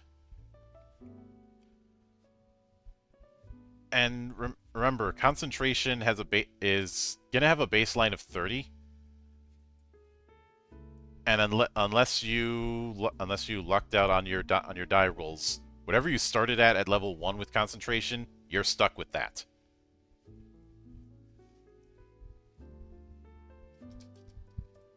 And just as a reminder, let me go back on a side thing to see it. What happens if I roll a woodchuck? Oh, You get a Carla. Yeah, that sounds about right. Although, does that mean I have high luck or low luck? The answer is yes. mm-hmm. So hang on, I'm trying to find where. Congratulations, you got upgraded from being annoying and useless to the biggest asshole in the entire game. Also, hello there, Vinzer. Welcome to the party. We are going through the Lodoss Companion and laughing at some of these shades. But remember, concentration is a core skill. Core skill.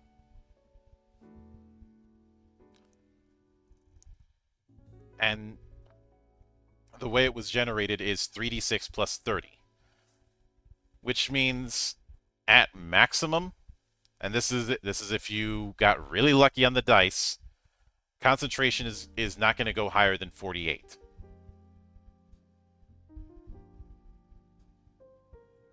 Which means that you only got, what, the 48% chance of pulling enough at best.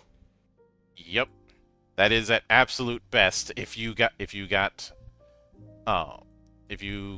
perfect boxcars, which is easier said than done. And in fact, the percentage of getting an 18 is 0.46.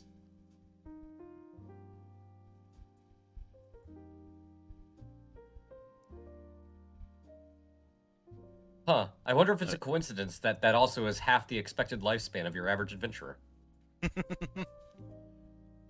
Or basically just 1 in 216. And Vince says also, on my board game meeting at the moment.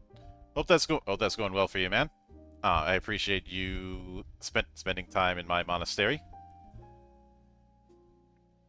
But, well, and Hydra, that percentage is also the expected survival rate of your average adventurer over the age of 20. Fair. Carla works in mysterious ways. Yep. I love the Lodoss Island Chronicles they have here in place of a preface thing. Sometime before 1989, in a land unknown, Lodoss emerges. Parn, Deedlit, and others run wild there. After that, before 1989, Record of Lodoss War makes its first appearance in Comptique. Also, Group SNE debuts alongside Hitoshi Yasuda. This is written by Hitoshi Yasuda. After that, before 1989, the replay's popularity explodes. Orson, Cecil, and others follow suit, appearing in Record of Lodoss War 2. After that, before 1989, novels and computer games of Record of the Lodoss War appear. The Shadow GM, Ryo Mizuno, becomes a popular author. Replay 3 also begins, with Spark and Leaf going all out. 1989, Record of Lodoss War Companion makes its grand debut, and then, sometime later, Record of the Lodoss Wars, beloved by 100 million people, becomes an anime, becomes a Super Famicom game. TTRPGs cover the world. That would be nice, wouldn't it? In any case, Record of Lodoss Wars finally taken the form that can be enjoyed as a TTRPG. Please make full use of it. We really could use that shade counter, cause holy crap, man. They definitely had a lot of fun writing this one. Yeah. But then we have monsters. And the data, because of the way the data for each of these, you could probably print these out on playing cards and be fine. But we have the name, the LP. This is usually represented as a dice roll, so you could have a case where you end up rolling nothing but ones for generating that monster. The MP, which is a set amount, interesting. Resistance value, the initiative value, you'd roll 1d10, and if the result is equal or greater than this number, the player side acts first.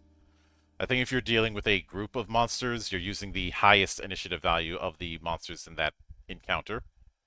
Then we have the monster's armor value, then the attack percentage, then damage, then the evasion percentage, any spells that they know.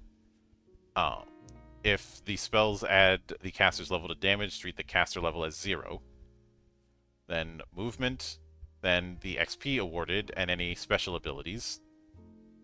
So we have dark vision, we have flight, we have poison, so if you get hit by it, you have to make a defense check. If you fail, you are poisoned.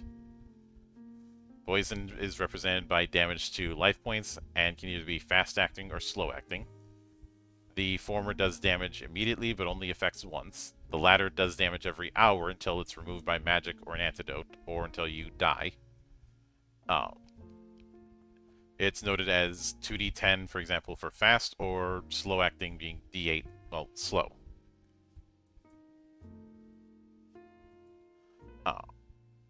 Then paralysis, similar to poison, you make a defensive check. If you fail, the nerves are paralyzed and you cannot move. This varies from 10 minutes to permanent and can be cured with cure paralysis. Then breath weapons, so here be dragons. Magic defense, self-explanatory there. You cannot be harmed by normal weapons. Magic weapons or weapons and chants with spells are required to hit you. Then mental defense. Immune to spells that affect the mind. And doesn't fall unconscious when MP reaches 0. And then my nemesis, level drain. Which works exactly as it says on the tin. And I hate it. Can we just house rule it out of existence? What do you got against whiskey? Ha! I do find it interesting and a bit odd that life points are done by dice roll. Which could make for some interesting results. Especially with, say, a Will-O-Wisp having 2d10.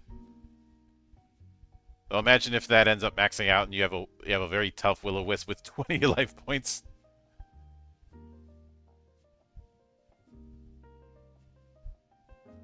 I'm a warrior with 100 strength and 10 life points. Mm-hmm. Or heaven forbid, just look if we somehow get to the solid rules on Wood Golem. Mm-hmm. Though we do have a Wood Golem who has life points of 8d10 plus 30. Then again, it's a golem.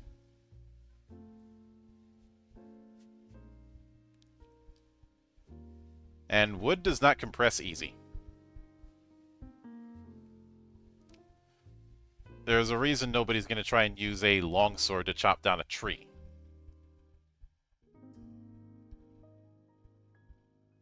I mean, you can try to do it, it just... you get what you ask for.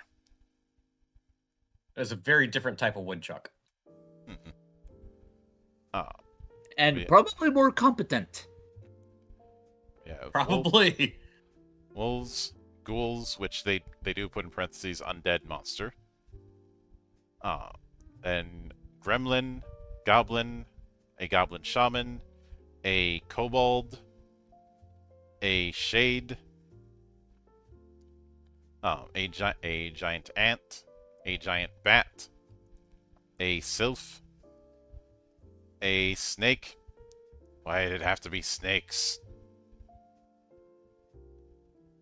A spider, the slime, a zombie. You killed the zombie Flanders! He was a zombie. The dark elves,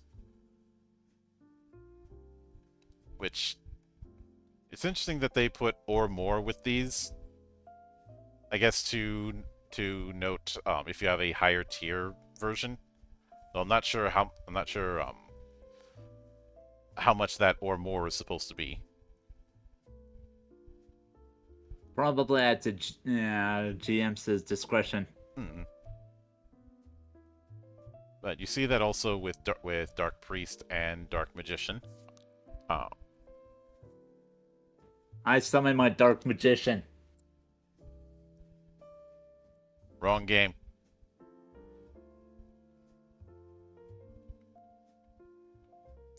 Then, let's see, Dryad, then the Dragon Tooth Warrior, which is gonna be a pretty beefy boy.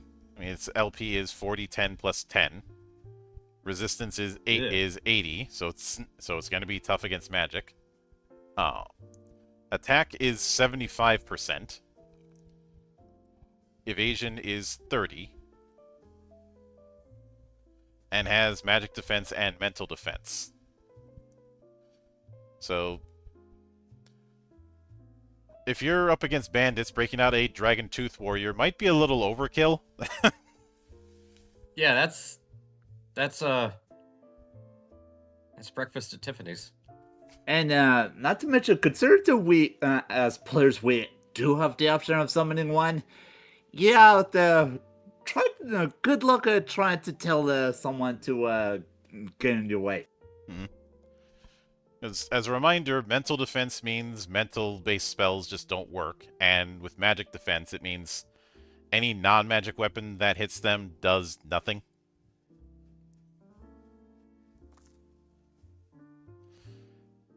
And when it comes to their resistance, that's 80, so even casting spells on them isn't going to be a guarantee.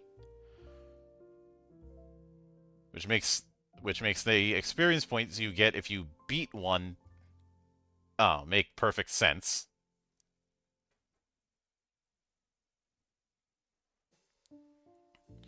But then we have flesh golems. Why anyone would want to make flesh golems still baffles me.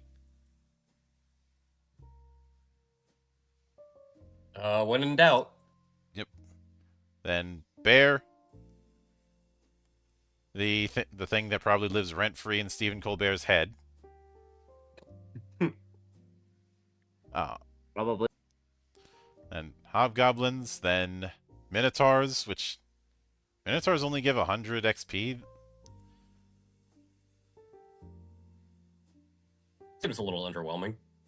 Especially since they have more life points than say a Dragon Tooth Warrior.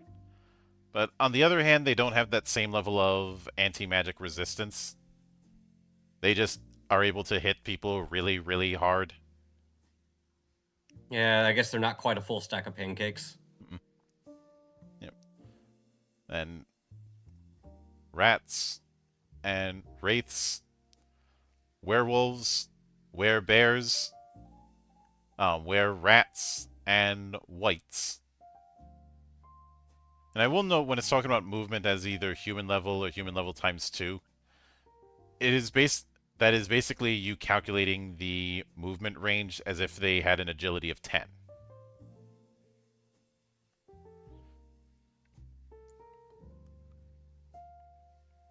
But then we have the basic items. Now the main currency is of course gold. Though though there is a larger gold coin minted by the country of Raiden, just called RP. One Raiden is worth 100 gold.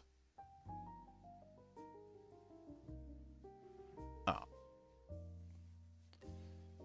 Though I'd imagine that some of us would have it that you can only spend Raiden coins in Raiden, i.e. your money's no good here. Yeah.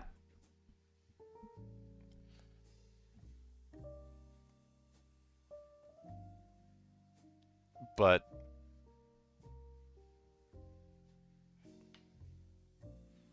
of course, there's also the fact that Raiden isn't a kingdom. It hasn't been in the time frame of Lodoss. Raiden hasn't been a full-on kingdom in 20 years. I would like to pay them in questionably sourced tiaras. Of course, you would. Can't we just take that tiara and toss it into a furnace and watch it melt?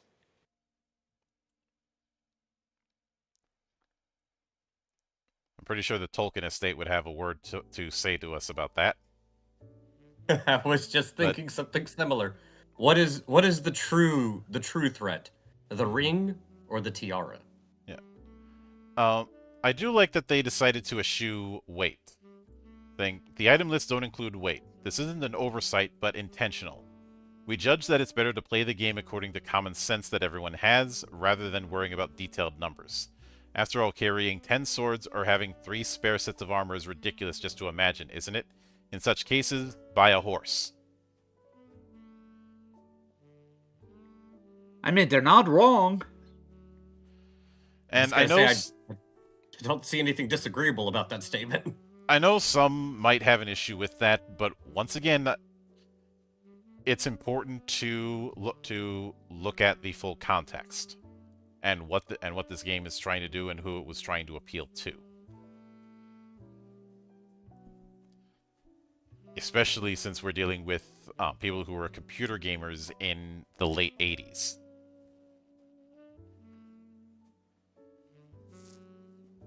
But then we have the weapons proper. The weapons that have a star on them, those are two-handed. We also have the rule that lance can only be used on horseback. A bastard sword can be used with 1 or 2 hands and has 2 rows for that. And a whip has it that on a critical hit, the enemy's entangled. If they want to break free, they have to pass a thief skill check. For monsters, they have to pass a hit rate check. And ranged weapons have a range of 100 meters. However, sling has a range of 50. Which I'd say that's a fairly accurate amount of range for those kind of things. It also gives them more range than you'd see in the more wargame style of TTRPGs. I actually like how Bastard Sword effectively has 2 different values depending if you go one-handed or 2.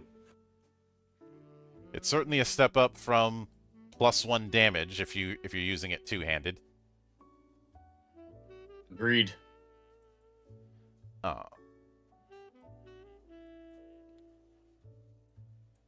And when it comes to armor, as mentioned, armor is straight up damage reduction, and it's going to be ranging from 2 to 8. And same with shields, on the other hand, do not give more reduction, but just give a boost to defensive. Though the boost isn't that big. Like, the biggest is a large shield. What I do find amusing, and this is definitely something that would come from a computer game background, is there are class limitations on what you can equip. Yeah, that is very video game. And I'm perfectly fine with it, since it means that you don't have a bunch of weapons that just get rendered moot, or cases where you are forced into certain weapons just because you either can't afford it or something like that. And I know once again I know that some people cry foul at anything video game related in TTRPGs, but some people just enjoy being wrong all the time.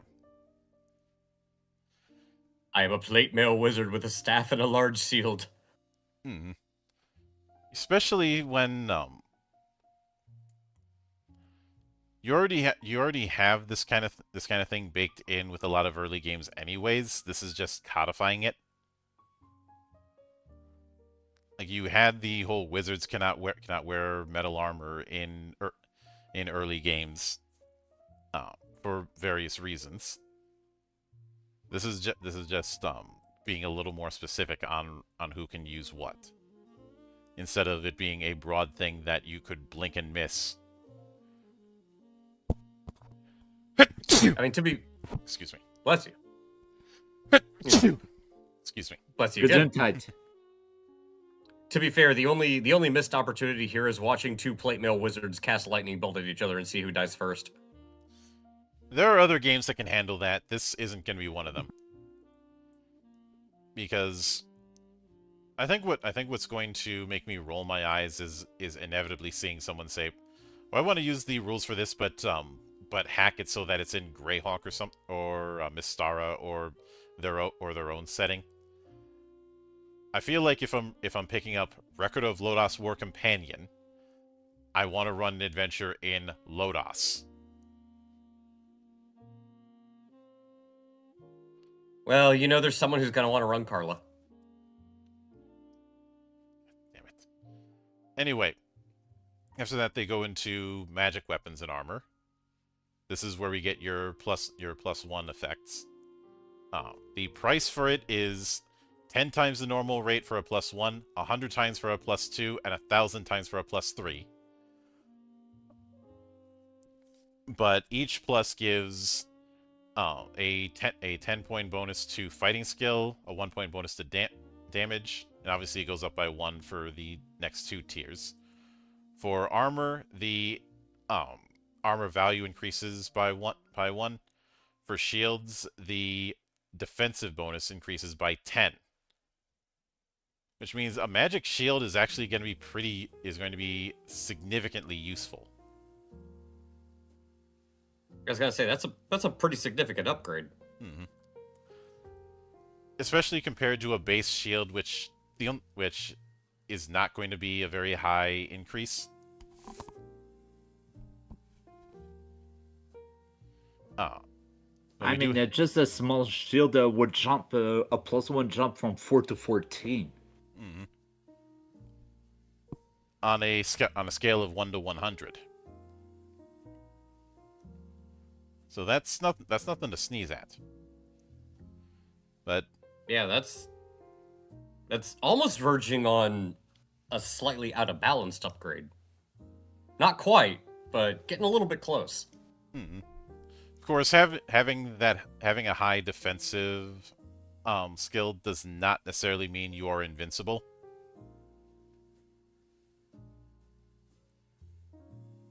Yeah, it is really tanky though. Mm-hmm. Very, very tanky. Yep. I quite like it. I usually don't like playing warrior or knight, but with something like that, I definitely would reconsider. I think you'd probably like playing warrior or knight more if you weren't dealing with games that try to gimp martial characters. Yeah, there are quite a few that do that, and it's It is a old guard mindset that goes back to the whole wargaming background. yeah. Part of the reason I usually roll my barbarian. Oh. But then we have a few examples of famous magical items, like the Spider Sword, which is a short sword +2 and can cast spider web 5 times a day. So since a +2 short sword, let's see, short sword. So that's d6 +2. So that means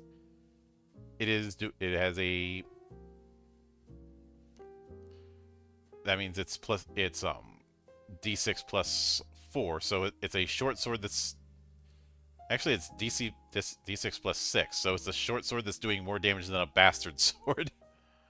Yeah, I was gonna say that sounds a little. Oh wow, that would be really interesting. Roll with the shaman. uh, the lawful blade, which is the blade of King Fan, is a longsword plus 4.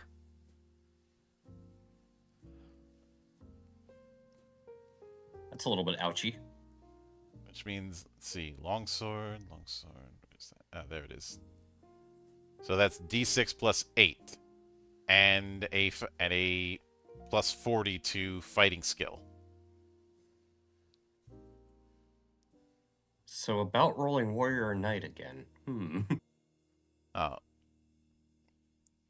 and the light reflector, also owned by King Fan, equivalent to a large shield plus 1, but separate from evasion, has a 20% chance each round to completely block an enemy's attack. For some reason, I'm imagining the mirror shield.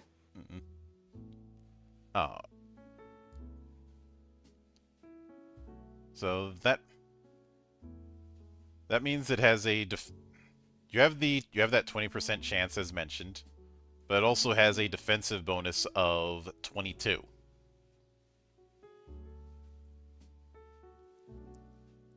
In other words, don't fuck with King Fan. Then the rune staff, which can cast Meteor Strike twice per day. I didn't see Meteor Strike. Neither did I. Hold on a minute.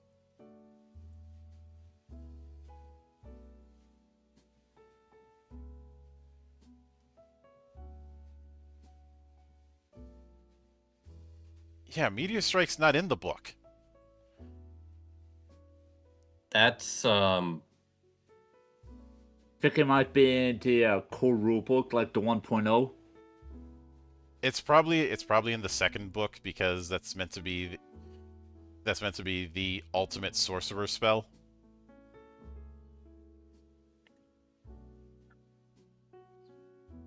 I cast Leroy Jenkins. Hey, if we wipe, I'm blaming you. Of course. I mean, look. Given the choice between Leroy Jenkins and Fireball, which one would you pick? The answer is yes. The answer is, can I pick the nuke? I mean, record of Call of Duty. But it is the equivalent of a staff plus 3, so D6 plus 4, so it's a staff that's doing about as much damage as a bastard sword one-handed. Oh.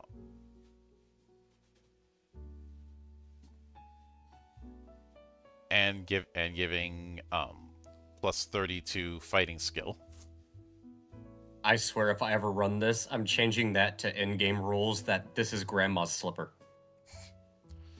Oh. Then the protection ring, which increases your AV, could be plus 1 to plus 3. A resist ring, which does a similar thing but increases resistance by 10 for each plus 1, goes up to plus 3. And a defense ring, which increases defensive skill by 5 for each plus 1. I'm glad that it's only 5 instead of 10, because a plus 3 defense ring would, as a just ring, would be a bit ridiculous. Well, if you pair that with Light Reflector, it's still pretty OP.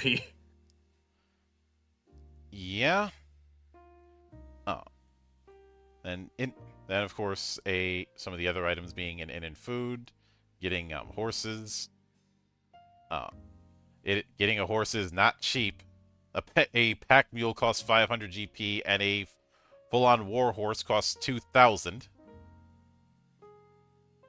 Yikes! Better get that luck skill up. The Thief's Guild costs 500 GP at the Scout's Guild, which gives you a plus 10 to Thief skill. You can also get a few torches that costs 1 GP, or a lamp which costs 1 GP, and oil for 3 hours that costs 1 GP, and 10 meters of rope. I can hear somebody in the back saying, "Where's the 10-foot pole?" That'd probably just cost a GP. Oh.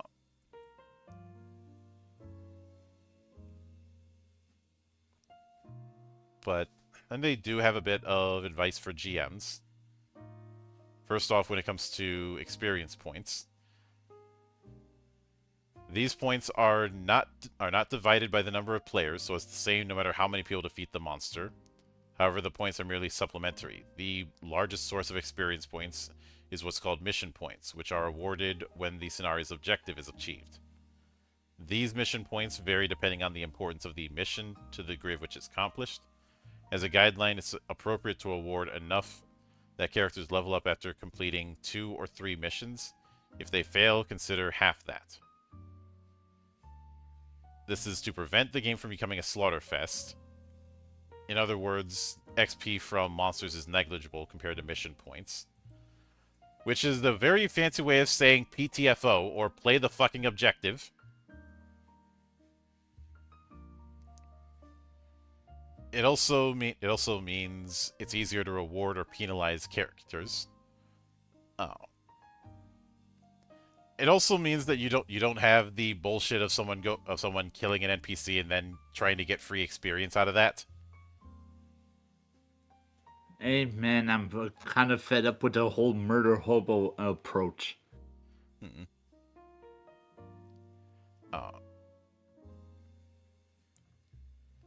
Next, regarding specific mastering techniques, this isn't something that can be conveyed well through abstract discussion. Fortunately, since you're all readers of record of the Lodoss War, I believe it's sufficient to use its tone as a reference.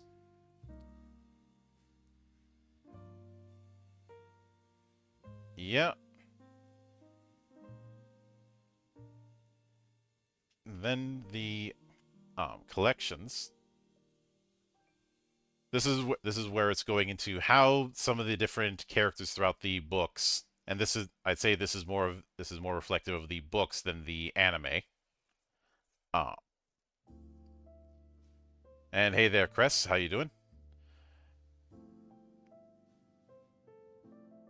It is nice to have the stat blocks for the cast from the books up to that point.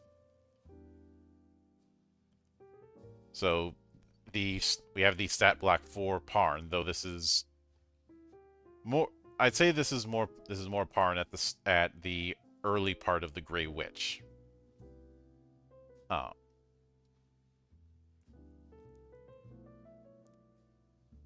Although a bit of typo here. Parn has been pursuing the whereabouts of the Wood Carla together with Deedlit.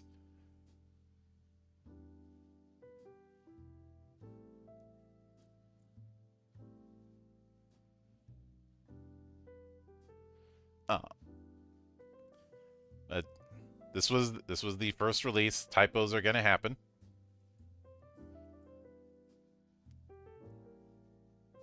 Also, Doku, is somebody mowing the lawn again?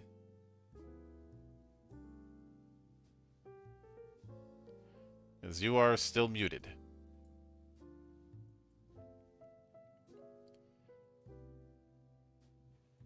He probably has something going on his side. Yeah, probably. Maybe he ran out of drinks. But then Eto, a priest of Faris. Obviously, Deedlit.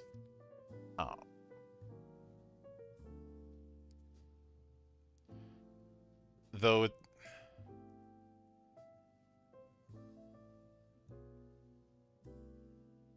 it does say that the ages listed are meant to be the time of the original serialization. Obviously, between 1 and 2, there's a 5-year gap, and between 2 and 3, there's a 12-year gap.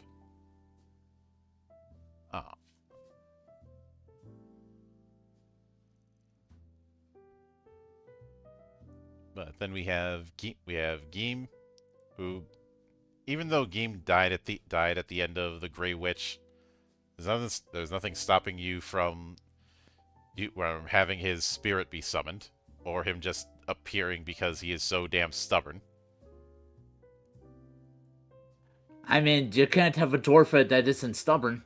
Mhm. Yeah, but then slain.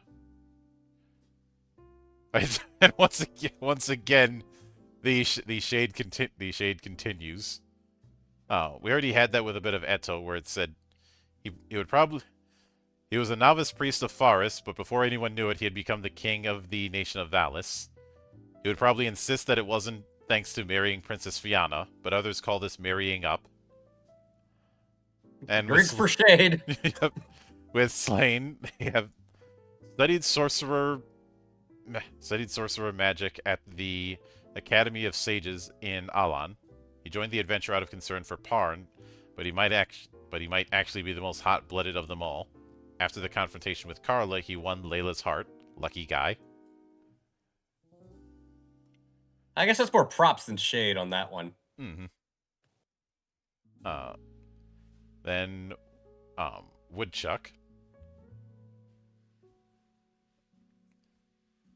Surprised they didn't throw more shade at Woodchuck. Mm-hmm. So they ended with saying, but his misfortune is that he ended up being controlled by it.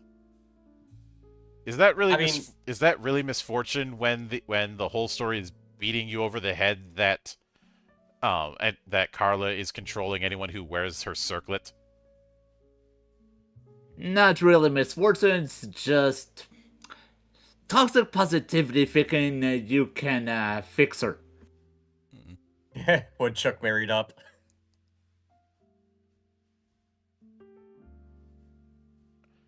So obviously, it is interesting that with Carla they didn't even bother putting any stats for her. Mostly because aside from intellect of 20, mostly because, well, any stats that she has is going to depend on the host body. And each of those stats, regardless of the intellect, should just be a giant middle finger. Hmm. Because that's why. Yep. Then Wart, a sorcerer from Canon. And with the return of the Hero King, we have Orson, a berserker from Canon. Ah, that's it. Wow. Shade. I mean, are they wrong? They're not wrong, but damn. And okay, with Cecil here. Despite being a mage, he has a habit of engaging in melee combat. It's troublesome that this type of mage became popular after him. He used to get furious when mistaken for a woman based on his appearance. Well then, cut your hair. Drink for shade. But then, Mar, who is technically from Sword World, the party's idol who sings cheerful songs, or so he claims. His repertoire includes the Peeling Song and the Ballad of Surrender Recommendation.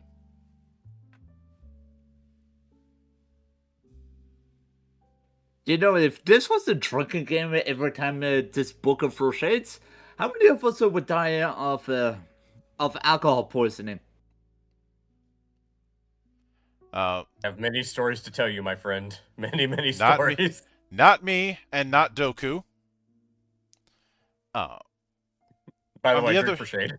On the other hand, after Orochi, Hydras don't have the best track record when it comes to alcohol. No, we don't. Despite our mass. Yep. But then we have Fourth, a scout from Raiden. The title Scout was given to him after his success. Also known as Pseudo, he is famous for being handsome. So I look at that half health maxing.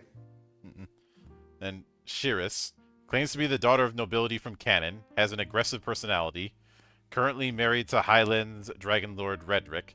There are rumors that she rules the country by force. Rumors? And Shari joined the party as an NPC, didn't have any particularly noteworthy achievements, but was extremely popular nonetheless, probably because she was a quiet girl with long hair. Does that count as shade? Yeah? Yeah, that's because I'm pretty sure that counts as shade. Drink! Yep. Kashu, the mercenary king of Flame, rose to kingship at a young age through his swordsmanship.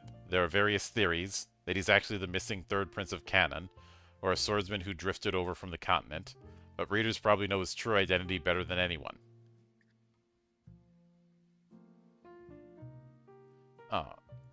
And Ashram, former captain of Marmo's royal guard, deeply devoted to Beld and wishes to carry on his legacy. Compared to the simply twisted Wagnard, he could be considered a not entirely hateable character. A classic villain who survives even after throwing himself into a crater. Yeah, there was that. Yeah, and then he ends up screwing off to Cristania, and we know how that story goes. Poor Pirates. Then Lucia, the songstress of the Sea Dragon Inn, the Adventure's Solace. And with book 3, Soul Crystal Ball. And and we have Spark, a knight serving under King Keshu. He sets out on an adventure on a mission. His personality is serious and hot-blooded. That's how it was at first, I swear. But perhaps because of his player, he has terrible luck. He insists that he rolls average dice, but there's a theory that the problem is that he pales in comparison to surrounding players. Now, that is 2 drinks for Shade. Once again, what the hell did Spark do to you? Did Spark's player piss in someone's coffee at Group SNE? What the hell? Apparently. No, it's funny, though. Then we have Gurak, a warrior that has known Spark since childhood. He was traveling around Lodoss as a mercenary and had just returned to his hometown, but was talked to in going on to another journey by Spark. Well, he must truly love battle from the bottom of his heart.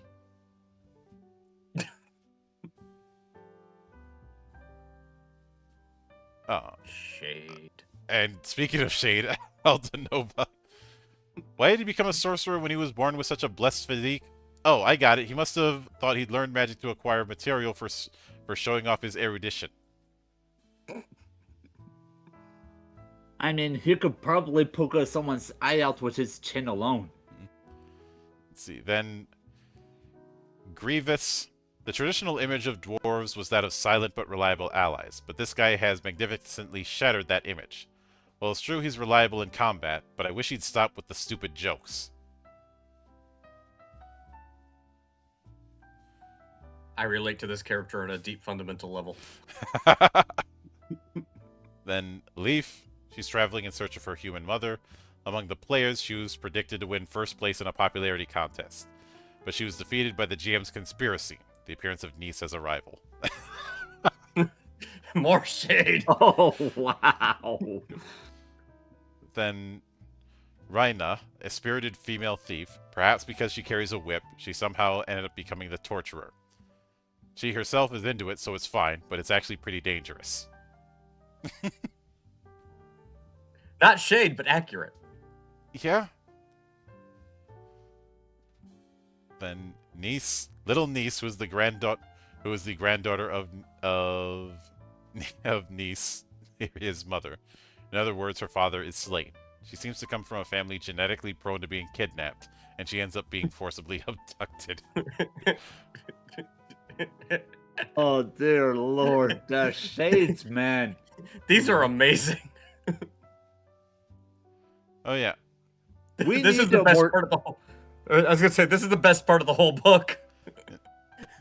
We need more developers willing to throw shade like this more often. Pretty sure I did. I know that I did in the Ultimania book. I was a bit more... Sorry. I was a bit more subtle about it. I was gonna say, this is a compilation of throwing shit at each other. It's fantastic. But... And to think this book is over 30 years old. Mm-hmm. And then we have Wagnad, a magician from the Academy of Sages, like Slain, but drawn to the power of darkness. He serves Beld. Due to a curse from Raucus, the headmaster of the Academy of Sages, he experiences excruciating pain throughout his body every time he casts a spell.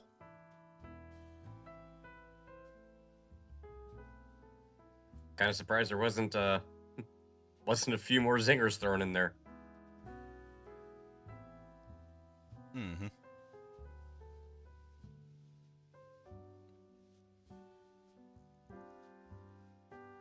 Oh yeah, I could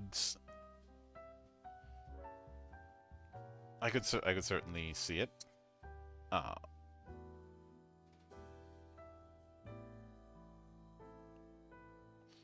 but let's see then. Mika, a girl suffering from an incurable disease. Uh, Ishua, Mika's female warrior bodyguard. Then Medicia, Mika's super strong female warrior bodyguard. Okay, so they're building layers to this one.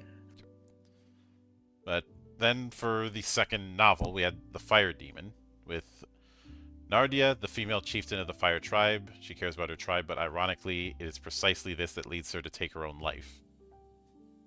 That I like isn't this. Armor, none. She is wearing clothes, just to be clear. Then Marsh, a mercenary from Flame, also called the Axe Wielder. Looking at his relationship with Parn, he seems to be the type who fights first and becomes friends later. Then Pseudo, the same person as Fourth. Ah, easy, easy. Then Denny, Pseudo's partner, who uses short swords with both hands. Then Azumo, a priest of the Fire Tribe. He was incited by Akarda to release the Ifrit.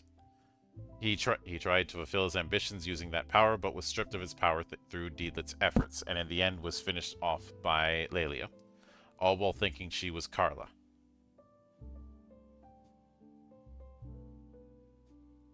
Accurate.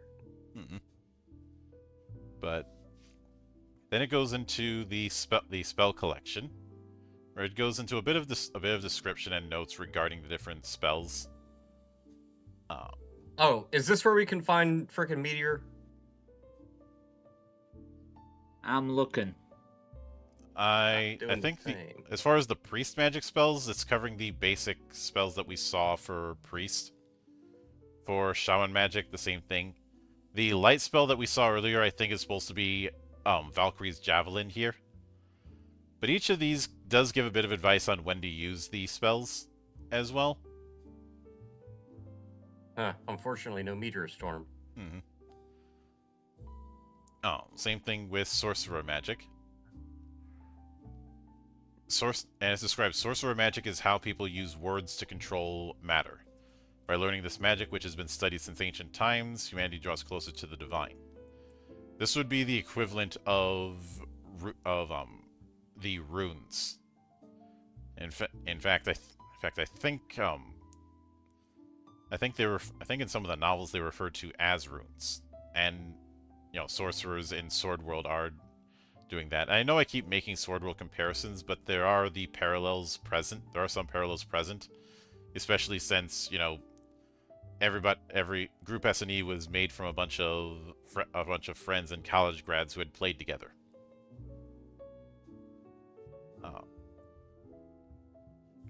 But common magic is a easy to use, popularized version of magic.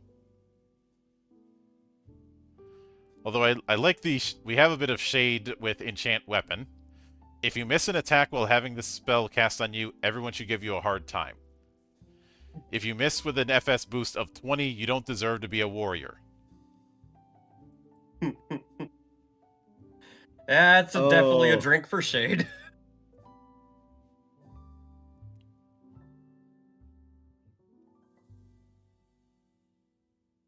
The more you read, the more it becomes apparent. This was definitely a book written by and for a group of people that are all buddies sitting at the tabletop. Mm-hmm. Which is why it has a lot of charm to it, and I appreciate that greatly. Oh yeah. Then the monster collection goes a bit more into the different monsters, as well as giving some art for them.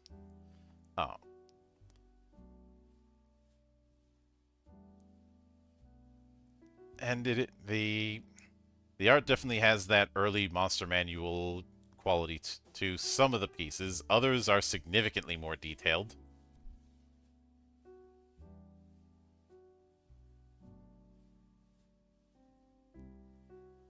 And then when I look at things like the dark elf design here, that sort of shield with that sort of bow, like, I'm getting more RuneQuest vibes than anything else looking at that thing. I'm actually digging the Dragon Tooth Warrior's design, though. Mm-hmm.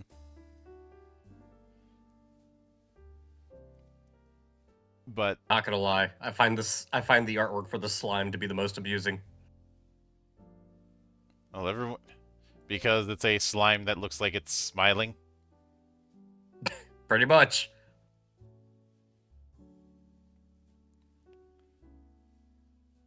Also, of course, the Dryad looks smug.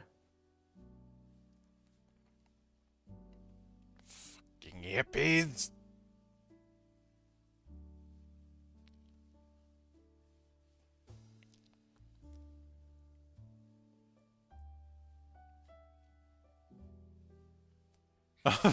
Although even with the Dryad, they're still throwing shade. Yep. Oh, yeah.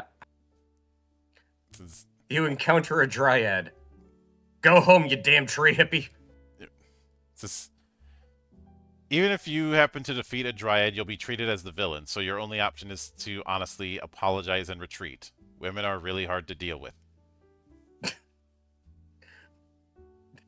Jeez.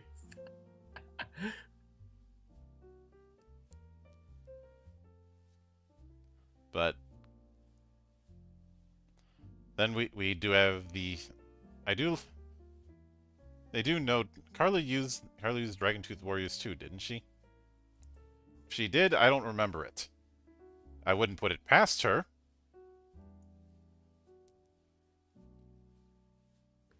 Let's just assume that she did, even if it was only once. Oh, Mildred, you didn't read the first part for the Dryad. When she sees a handsome man, she seduces him and drags him into the tree. Though normally a Dryad's mischief doesn't cause any real harm, occasionally there are those who can't forget the days spent with the Dryad and become socially maladjusted. Yeah. Yeah. What happened during these playthroughs that involved a Dryad? Because something definitely happened here. I think if I asked, I'd get the response of, I am smart enough to know the answer and wise enough not to say it. Yeah. Want to go Dryad. There's a joke about wood and woodchuck in there somewhere. Mm-hmm.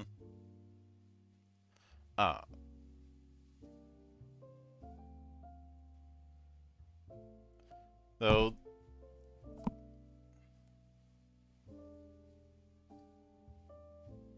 let's see, when it comes, there's a lot of them that end with "be careful," which makes sense. It brings up white and it says level drain is frightening, so if you spot one, have a priest turn it. In some games that wouldn't be a big deal, but because of how turn undead works here, where it's like, where they have to resist or they just get completely destroyed, yeah. It's almost this game is telling us, have a priest or do so at your own peril. Then we have a item collection that goes into the equipment with some really nice sword art. Oh, real quick, before you jump into that, this is kind of a neat little Easter egg that was hidden in the Monster Compendium. With the Minotaur. A giant with the head of a bull, the one living in the labyrinth of Valus, the Valus Delta, is famous. Parents, have you defeated it yet? That's an interesting little Easter egg. I like that. Oh, yeah. It does bug me a bit that the art for the greatsword doesn't look that much larger than the bastard sword. Probably because of the size of pages and everything. Mm-hmm.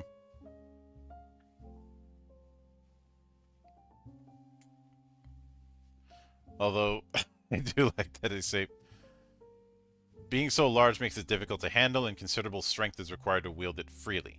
How much strength, you ask? Well, about Schwarzenegger level, perhaps? Yeah, that's getting into the meta. Mm-hmm. That's a good one. Yeah. Oh, I just realized get to the choppa has a wholly different meaning now. Mm-hmm. But there's a lot of messing around with fourth wall, with these descriptors.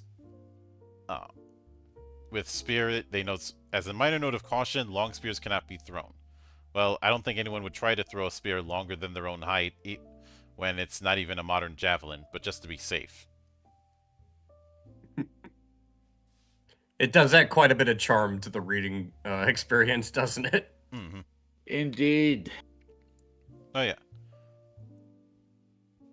But then we have the axes. So you've got a hand axe, you've got a battle axe, you have a great axe.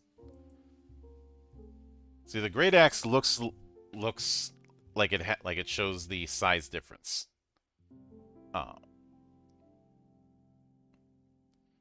But then things like maces, uh, a maul, a staff.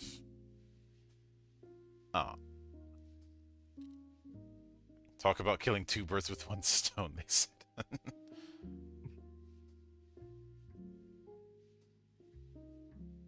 Of course. And with the staff, they say, of course, it might not be useful against tough monsters. Not for a mage at any rate, but though a trained martial artist would be a different story. And things like flails, the bow, the crossbow, so the good old tickler. The sling. Although I'd have to double check in the equipment list, but I did not see any sort of reload time when it came to crossbows. Let me see here. Da, da, da. No, just the range and the fact that you don't get the ranged weapon bonus. That's interesting.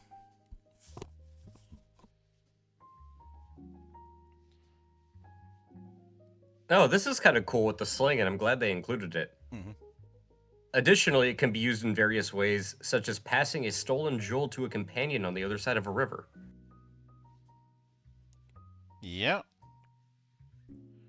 Then we have some of the armors.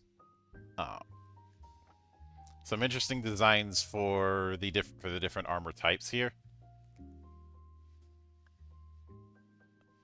And a very elaborate shield. For both That the looks quite shield and detailed. the... We also have what the light reflector is supposed to look like, as well as the rune staff. And the different rings. It's very nice there. I'm actually glad they included that. If you're gonna take the time to do unique and epic weaponry and stuff, at least include a visual so you know exactly what you're looking for. Something else that I find interesting is in some games we have penalties for heavier armor. We don't really have that here. Just the requirements, and that's pretty much it.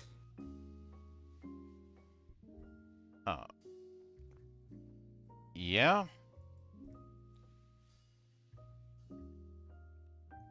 But then a building collection, which is bringing up various towns and cities within Lodoss, which is a very nice touch here.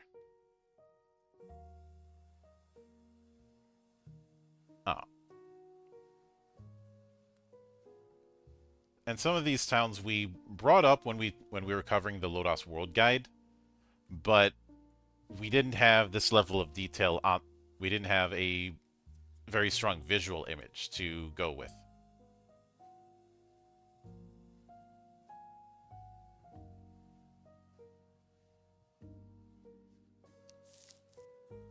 As well as showing the different buildings, like like Wart's Tower or the Academy of Sages.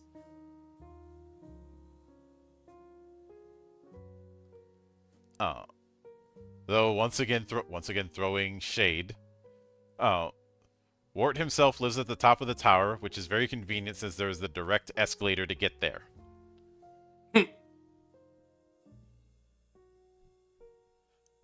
Or with the Academy of Sages, all the buildings are constructed of black marble. Surprisingly, the founder may have had nouveau riche niche tastes. Yep, those are drinks for shade. Mm-hmm.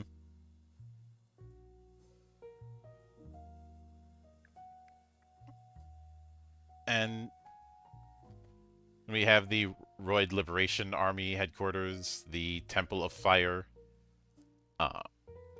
Carla's mansion, which she built an ancient kingdom-style mansion on a small island floating in Lake Leona and used it as a hideout.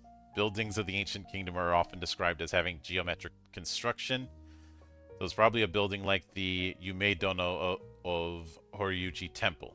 Or perhaps it's a building designed by an avant-garde artist.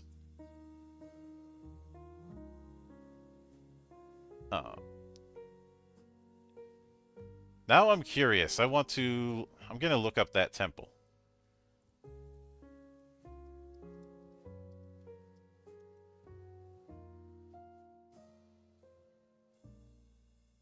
So okay, I see what they're going for. The octagonal temple that's in Horyuji. I like the Temple of Fire description. So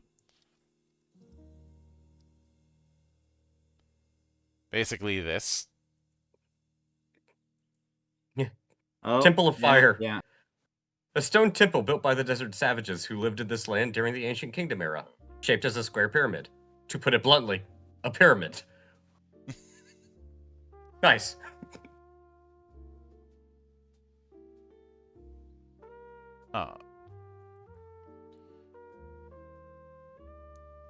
And things like the Tower of Dust Storms, which translated note, this is a referencing of the classic anime/manga Babel 2, in which a schoolboy lives in a desert tower protected by sandstorms, alongside 3 supernatural guardians.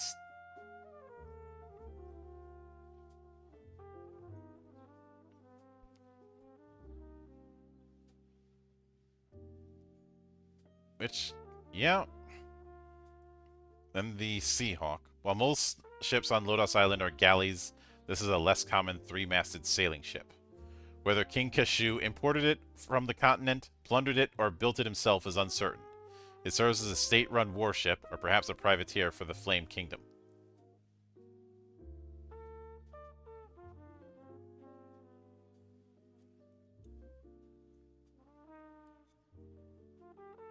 And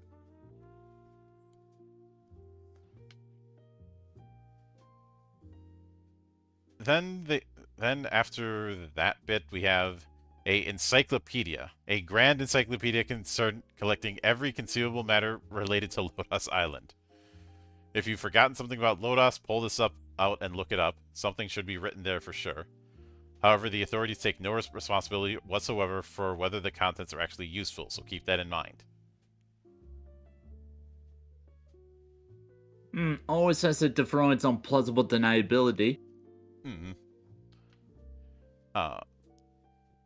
Although I love Academy of Sages. Tuition, 100,000 gold per year. Same as Traveler's Psionics Institute. Destroyed by Wagnard, meaning the same fate as Tiger's Den.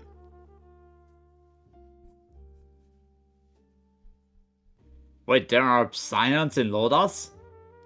No, there are in Traveler. Traveler was an early stepping stone when it came to how TTRPGs made their way to Japan. And some of the guys at Group S&E got their start translating PC games like Wizardry, Ultima, or the Traveler CD-ROM.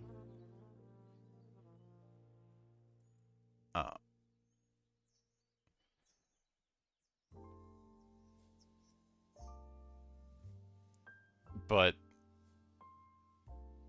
these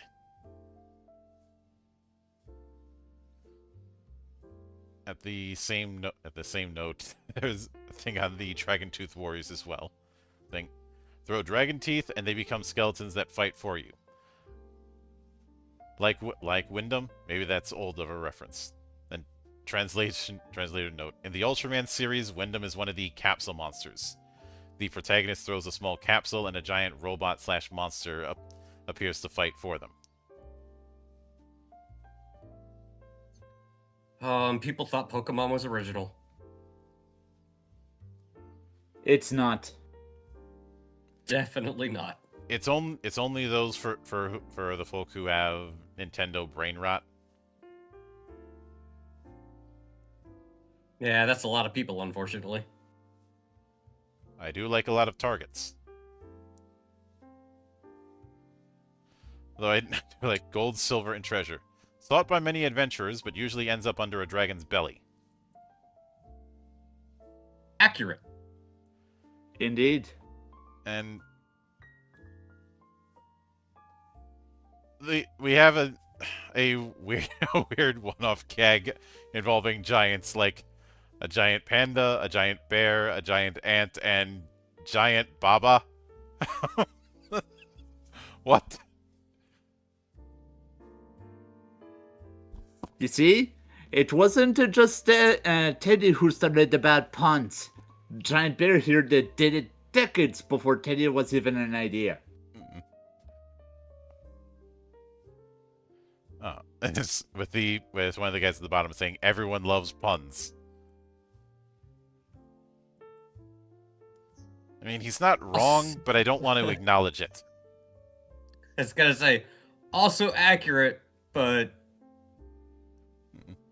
default to drink and not acknowledge.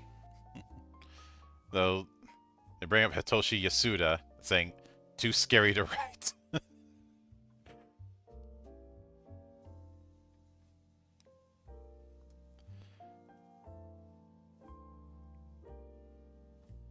And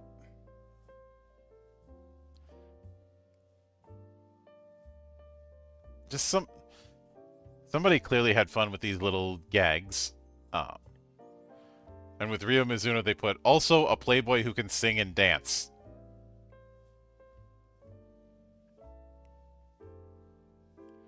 And with Rune characters, they put, unfortunately, we can't show them since we don't have the typeface.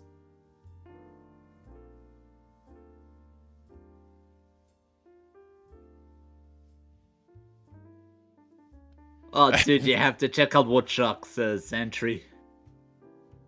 Let me see. Although, one that I do want to point out is what they put in for Parn. The protagonist of Lodoss 1. In 2, he reappeared as a holy warrior. Perhaps because of this, there's a rumor that he appeared in Dunbine as a part-time job.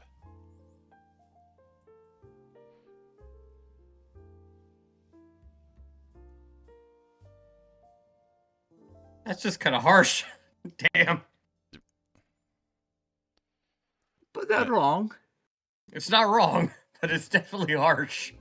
But then Woodchuck.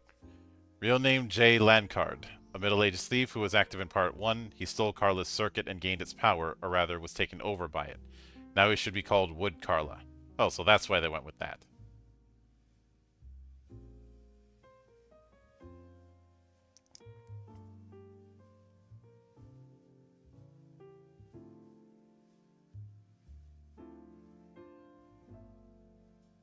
And they went, that spark guy, a prefix for a misfortune. And the shade against Spark continues. gonna say somebody real Spark must have done something. I was asking earlier about whether or not did Sparks players shit in someone's coffee or something. At The this point in writers, time, he must have done something worse. It's almost as if the Dice Gods had found you're the one who's going to be the butt of all of our jokes.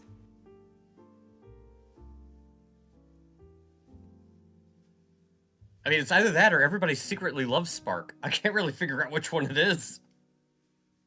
Probably both. Damn it, Spark! there is the notion of loving to hate something. Yeah, I'm pretty sure that's...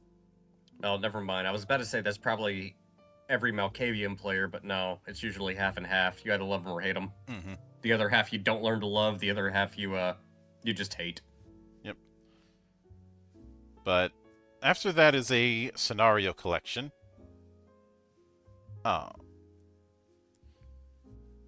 Which each of these are one-off scenarios essentially. I do because of how, but it does. Although I'd say this is less of a scenario collection and more of a adventure path, because the first adventure immediately leads into the second one, which is a sequel.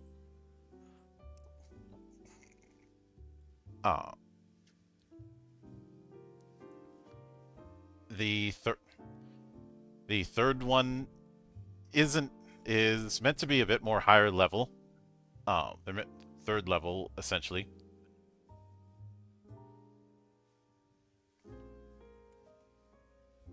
And dealing with picking a fight with dark elves. The fourth episode is meant to be a party of 5 to 6 players at level 2, and is a more city adventure. And then tips for campaign games about how that's more long form instead of more one-shot affairs.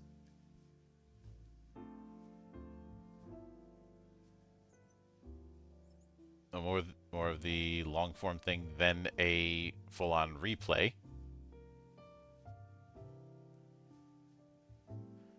And I do like that they make a point with the table here of having coasters for all the drinks.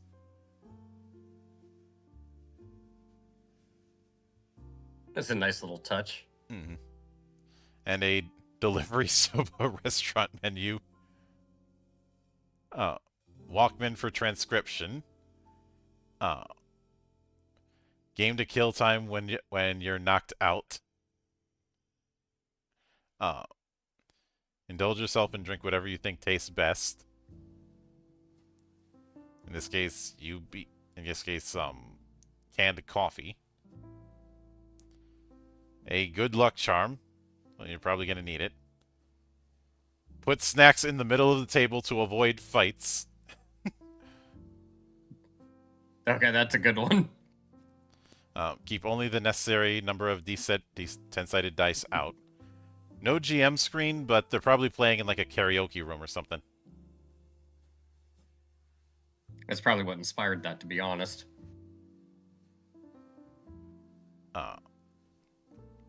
And going into the different parts of it. And at the tail end, we have utility files, so just the quick references. First, a magic and monster item list. It is nice that all of the spells that are available are in one single page reference. This is something that is going to be infinite. I'd say this will be more useful for the GM than it will be for players. Same thing with the monster and item list here. In fact, I could see someone printing those out and putting them on a GM screen.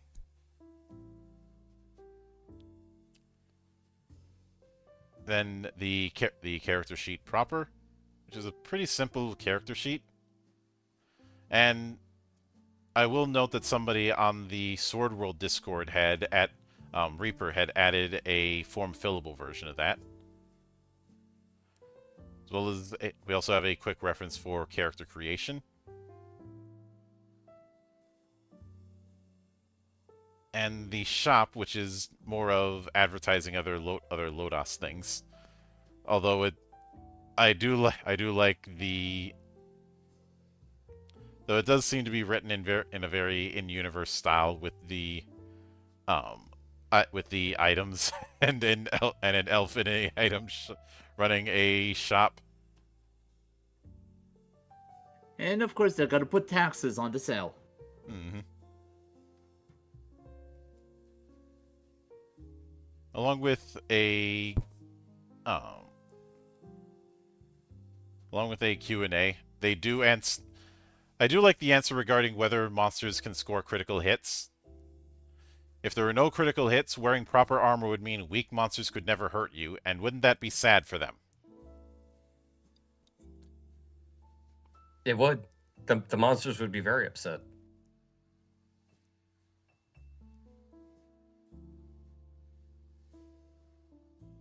Mm-hmm. Give the monsters the Carla buff. Yep.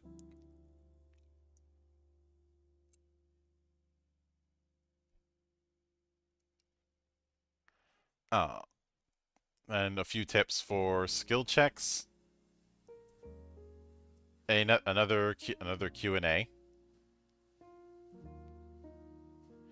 Which I love this little thing they did with even if I'm playing in my two-head tall form, I'm a beauty when I'm serious. And the other goes being like, I want to be like that too. Me too.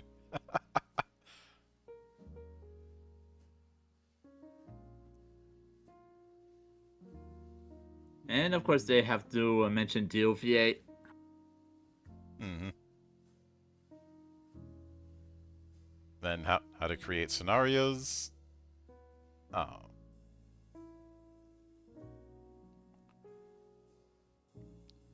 Which and a further Q&A special. These were probably monthly things that were in Comptique that were included in this compilation.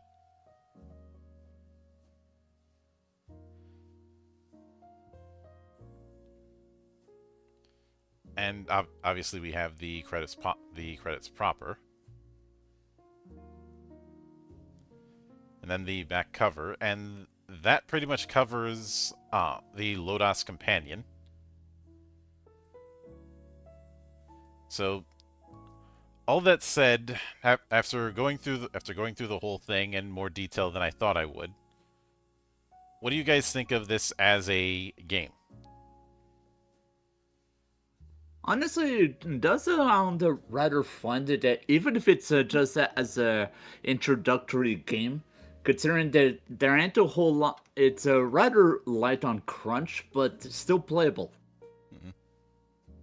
Yeah, I was gonna say it's not the most pick up and play sort of game I've ever seen, but it's not overly complicated. And it would take you what, maybe 10, 15 minutes of reading over the mechanics to get a decent grasp on it, and then maybe 1 or 2 practice games to really get a feel for it. Mm-hmm. Okay, honestly, I like it. I think it's pretty well done. Yeah. I think the other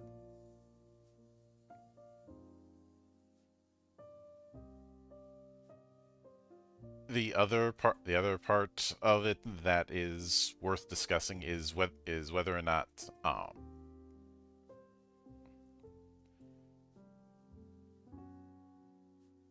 whether or not someone who has more of a computer gaming background could adapt easily to this, and I would say yes. I would agree, because that's kind of the background I come from more. I'm more of a computer RPG player than I am a tabletop RPG player. But the nice thing about this one is, again, the rules and the mechanics aren't really that much different. And if you do invest the extra, as I said previously, you could spend 10, 15 minutes getting familiar with the mechanics, and you should know well enough how to build your character, and then do one of the sample scenarios or something like that, maybe do 2 of them, invest an hour in it, you should have a good idea. But if you take the extra 30 minutes of time and just skim through it, Mm-hmm. just because of the way it's written, you do kind of get an idea of like, all right, this is sort of like how the game is meant to be played. This is kind of the flavor of things, and it's really easy to sort of like sink your teeth into and kind of get into the rhythm and feel for things. Yeah. I remember compared to seeing games, I remember seeing compared some to game. people compare this to Beck Me, but I don't see it.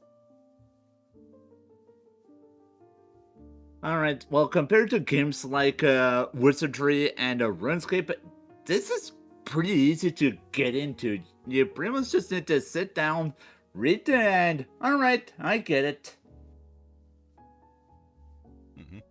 Actually, that's why I'm glad they included the brief character descriptions right there at the end, because yeah, you get a little bit of taste for that reading through the larger text, but when you get to the end part, you kind of start reading things. It's like, oh, I get exactly what type of flavor this is going for, and by the time you're done, it's like, yeah, I can already start to imagine like my own character and like what I would do and how I would sort of like fit into this, you know, not well defined world, but decent baseline that's already been put out there. Like, it wouldn't be that difficult to just kind of jump in blind and start playing. I think it's actually very well done. I think it's very well balanced. I second that. Also, can somebody please forward this to WotC? They might remember how to actually make decent games. No. No, no, no. Now do your own thing. Don't wait for WotC. Yeah, not giving WotC any free handouts, are we? I haven't given them Welcome. free hands out in decades. Now, to be fair, they don't deserve them either. And I would what I see more more nods to RuneQuest than I do D&D in this. Oh. Especially Yeah, the more you, as I say, the more you went through it, the less and less it started to feel like D&D. Mhm. And especially since, well, while D&D has played half seed since day one about what style of fantasy it is and what setting it is, a game like RuneQuest doesn't have that problem. It's set in Glorantha. It is built around Glorantha. And honestly, those games are going to be the ones I find more interesting than the ones who try and say, "Oh, you can run any kind of fantasy in this," because that's not honest a lot of times. Unless a game is very explicitly built around that. Oh. This is something of a pet peeve that I've talked about, where certain games are built for claim that they are built for that kind of agnosticism, but in practice they are built more for a particular brand of fantasy.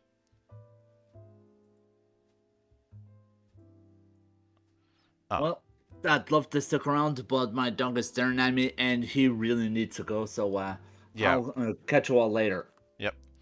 So, I think the only nitpick that I really have when it comes to Lodoss Companion is the whole one target per attack thing.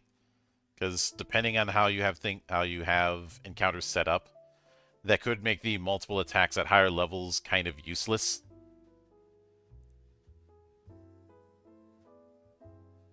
But, Yeah, I could see that, but I'd honestly, before agreeing completely, I would like to play it through once first, just to see. it's basically saying you can't make multiple attack checks against if you have multiple attacks, you can't make more than one check against the same target. That's one of the things that does have me scratching my head a little bit. But I'm wondering if there is a reason for that. I can't really think of one, but I would at least like to do a playthrough just to see, like, okay, maybe if that was allowed, then it might break things a little bit. I'm not quite sure. Also, while the rolling of LP is nice, Depending on size of encounters, that could get a little bit cumbersome. And it is going to be deflating if you end up rolling that and you get nothing but snake eyes. And the reason I say that is because I'm thinking more like in later game, depending upon what your party composition is and what type of spells you're using, if that wouldn't be something where you're just wiping everything and there's not a real significant challenge. But again, I'd have to play through it to actually really see if that's the case or not. Um, I think when it comes to it, it's an oddity and one that isn't a deal breaker. I can easily house rule that out.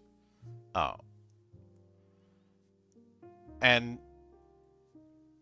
while I won't do a stream like this on it, I do hope at some point in the future the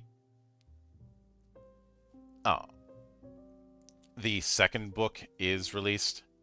I know that there was a refined version of the companion later on, and then there was the anniversary version a few years ago that still isn't fully translated.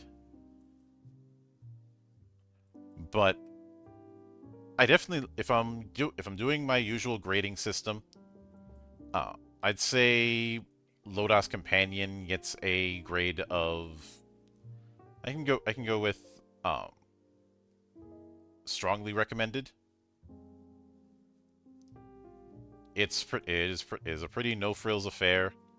You could easily set this up in record time. Making characters is something that I'm pretty sure you could make a full character in this in like 10 minutes. Yeah, I would say this one, mechanics wise, if I was gonna have to give it a grade, I would say this one's a solid 8 out of 10. As far as the book goes, just as far as like lore and fluff and world building, I'd give it a solid 9 out of 10, maybe even a 9.5. Well, there's a reason I don't use numerical scores, and I haven't for the better part of a decade.